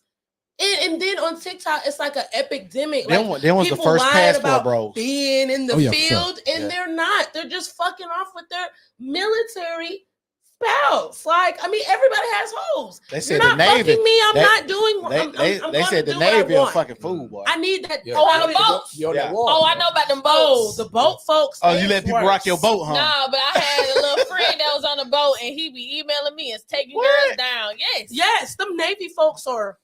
But now you see where I'm going with the percentage. It's a percentage a- of men saying that ain't getting sex. But look, They I'm get not, sex for somebody else, just I'm not us. arguing. I'm not arguing about the percentage of men That's having what sex. the whole argument No, was. my whole argument was if you're in a relationship or you're having sex, you're already having sex. We're Okay, not yeah. the niggas that's overlooked. You talking about a whole nother conversation. Mhm. The people that are already in a relationship, the people that are already having sex, keep having sex. That's all I said. And Yes, because- please do cloud And my my counter was judgments. that's not the reason why I would engage a Oh, long y'all term ain't got no relationship. headphones on. I think applause for myself. Oh, you did? Well, I would agree with you. I feel like sex can cloud your judgment and put you in this state of delusion. If we're not having sex, that means I'm actively dealing with every issue we have. I agree. If you want me to be at least fuck me into submission. But you're not doing that. We're not going on dates. We're not doing nothing. So we're actively dealing with our issues with no nothing released or no, nothing. That's what I'm saying. I And need so some people. That's what I'm, and that's all I was saying. And I don't want you need something to cope with. That's why a lot of Incentives. people turn to drugs. A lot of Using people turn to incentives. alcohol. People turn to something for a coping mechanism. Yes. At least if you got those endorphins, release it. Even if it's in a fucked up situation. Even if you is fucking on the air mattress. Baby, I'm gonna fuck the shit out But you. at on the least air we're mattress. It bit might be. coping. It bit might be scooting across the damn floor and shit. It might be losing a lot of I ain't air. trying to go back to that trench, But but I'm just saying. saying. There, I'm my not getting taken closet down on no walls. air mattress. It ain't happening. My Hey. coochie is dry. Hey, Mm. if you watching, how many of y'all been hit on the air mattress? I need to know. Actually, unfriend me now. You got hit on the air mattress? I've lived a life. She said unfriend her. Unfriend I've me. lived a Oh, life. Lord, I've that- lived a If life. that's So- your hold on, current hold on. situation, Air mattress sex ain't bad now. I would That's never not play. know. I Long don't as want you my got body if you that got goes if you to the got a ground. good air mattress and it's against the wall, it's gonna It be is. Make sure there's no nails. Yeah, and then you know you your good. bed is You coming good the next because it's a week. good it's a good position. It ain't high enough. It ain't too high. I've lived a life. I've lived a life. She giving you the goddamn. Hey, I'm this gonna is give what you you do. Look, Absolutely not. I'm This grown was- now. I this don't was do a that good no one right more. here, But boy. my younger Hey, I got some years- clips for this one right here. I'll tell y'all that. But it is almost 8:00. I didn't want to hold people too long because I know some people got to go and turn up and do things. My wife is texting me because she want to get out and stuff like that. So ask me how much longer and stuff like that. So I'm gonna do a round. We're gonna go from Chris to Brad on what we leaving in 2023 and what you're trying to bring in 2024. All right, Chris, go ahead. Hey, Legacy Room Vintage, my store is a little slow right now. But we trying to turn it up for 2024. Like I said, procrastination, bad habits, addiction. I'm trying to go 100% sober for 2024. I don't want to have Ooh. nothing. That's a turn on. That's So, cool. I'm trying to Yeah, get cause into you new tax brackets and such. Alrighty. Acquire new properties, new vehicles. The Alex. Corvette waiting on me. Corvette, wait, I want one of the boys too. Alex, what you got? Like I said earlier, we're leaving behind the word sassy. These men are not sassy. They're just telling you no, and you've never been told no. We're leaving them behind Ozempic because it's not healthy. You're using it wrong. We're leaving behind BBLs because you can go in the gym and build your body. You don't need to buy it. Self-love.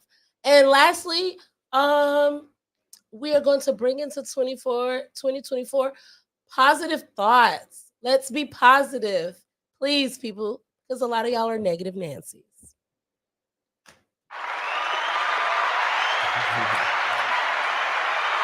Ashanti, what you got? So what I'm leaving in 2023 is going to be self-doubt and being shy. Something that I'm going to take into 2023 is going to be number one. I want to acknowledge Seth and I work really hard on our new podcast studio. Shout out to y'all. Y'all, this has been a long time coming. We have taken little things off the walls. I didn't patch up some holes. Okay. I done did some manual work I thought I would never, ever, ever, ever do in my life. And it's so beautiful in here. I can't wait for you guys to see the space completed, but definitely focusing on my brand, on Ashanti Jordan, on focusing on Ashanti After 9. And we got some new things coming in store within the next 2 or 3 weeks. So I'm super excited about that, but we just going to be tenacious. This year, we're going to be very daring and we're going to bet on ourselves. Yes. Yeah, going back.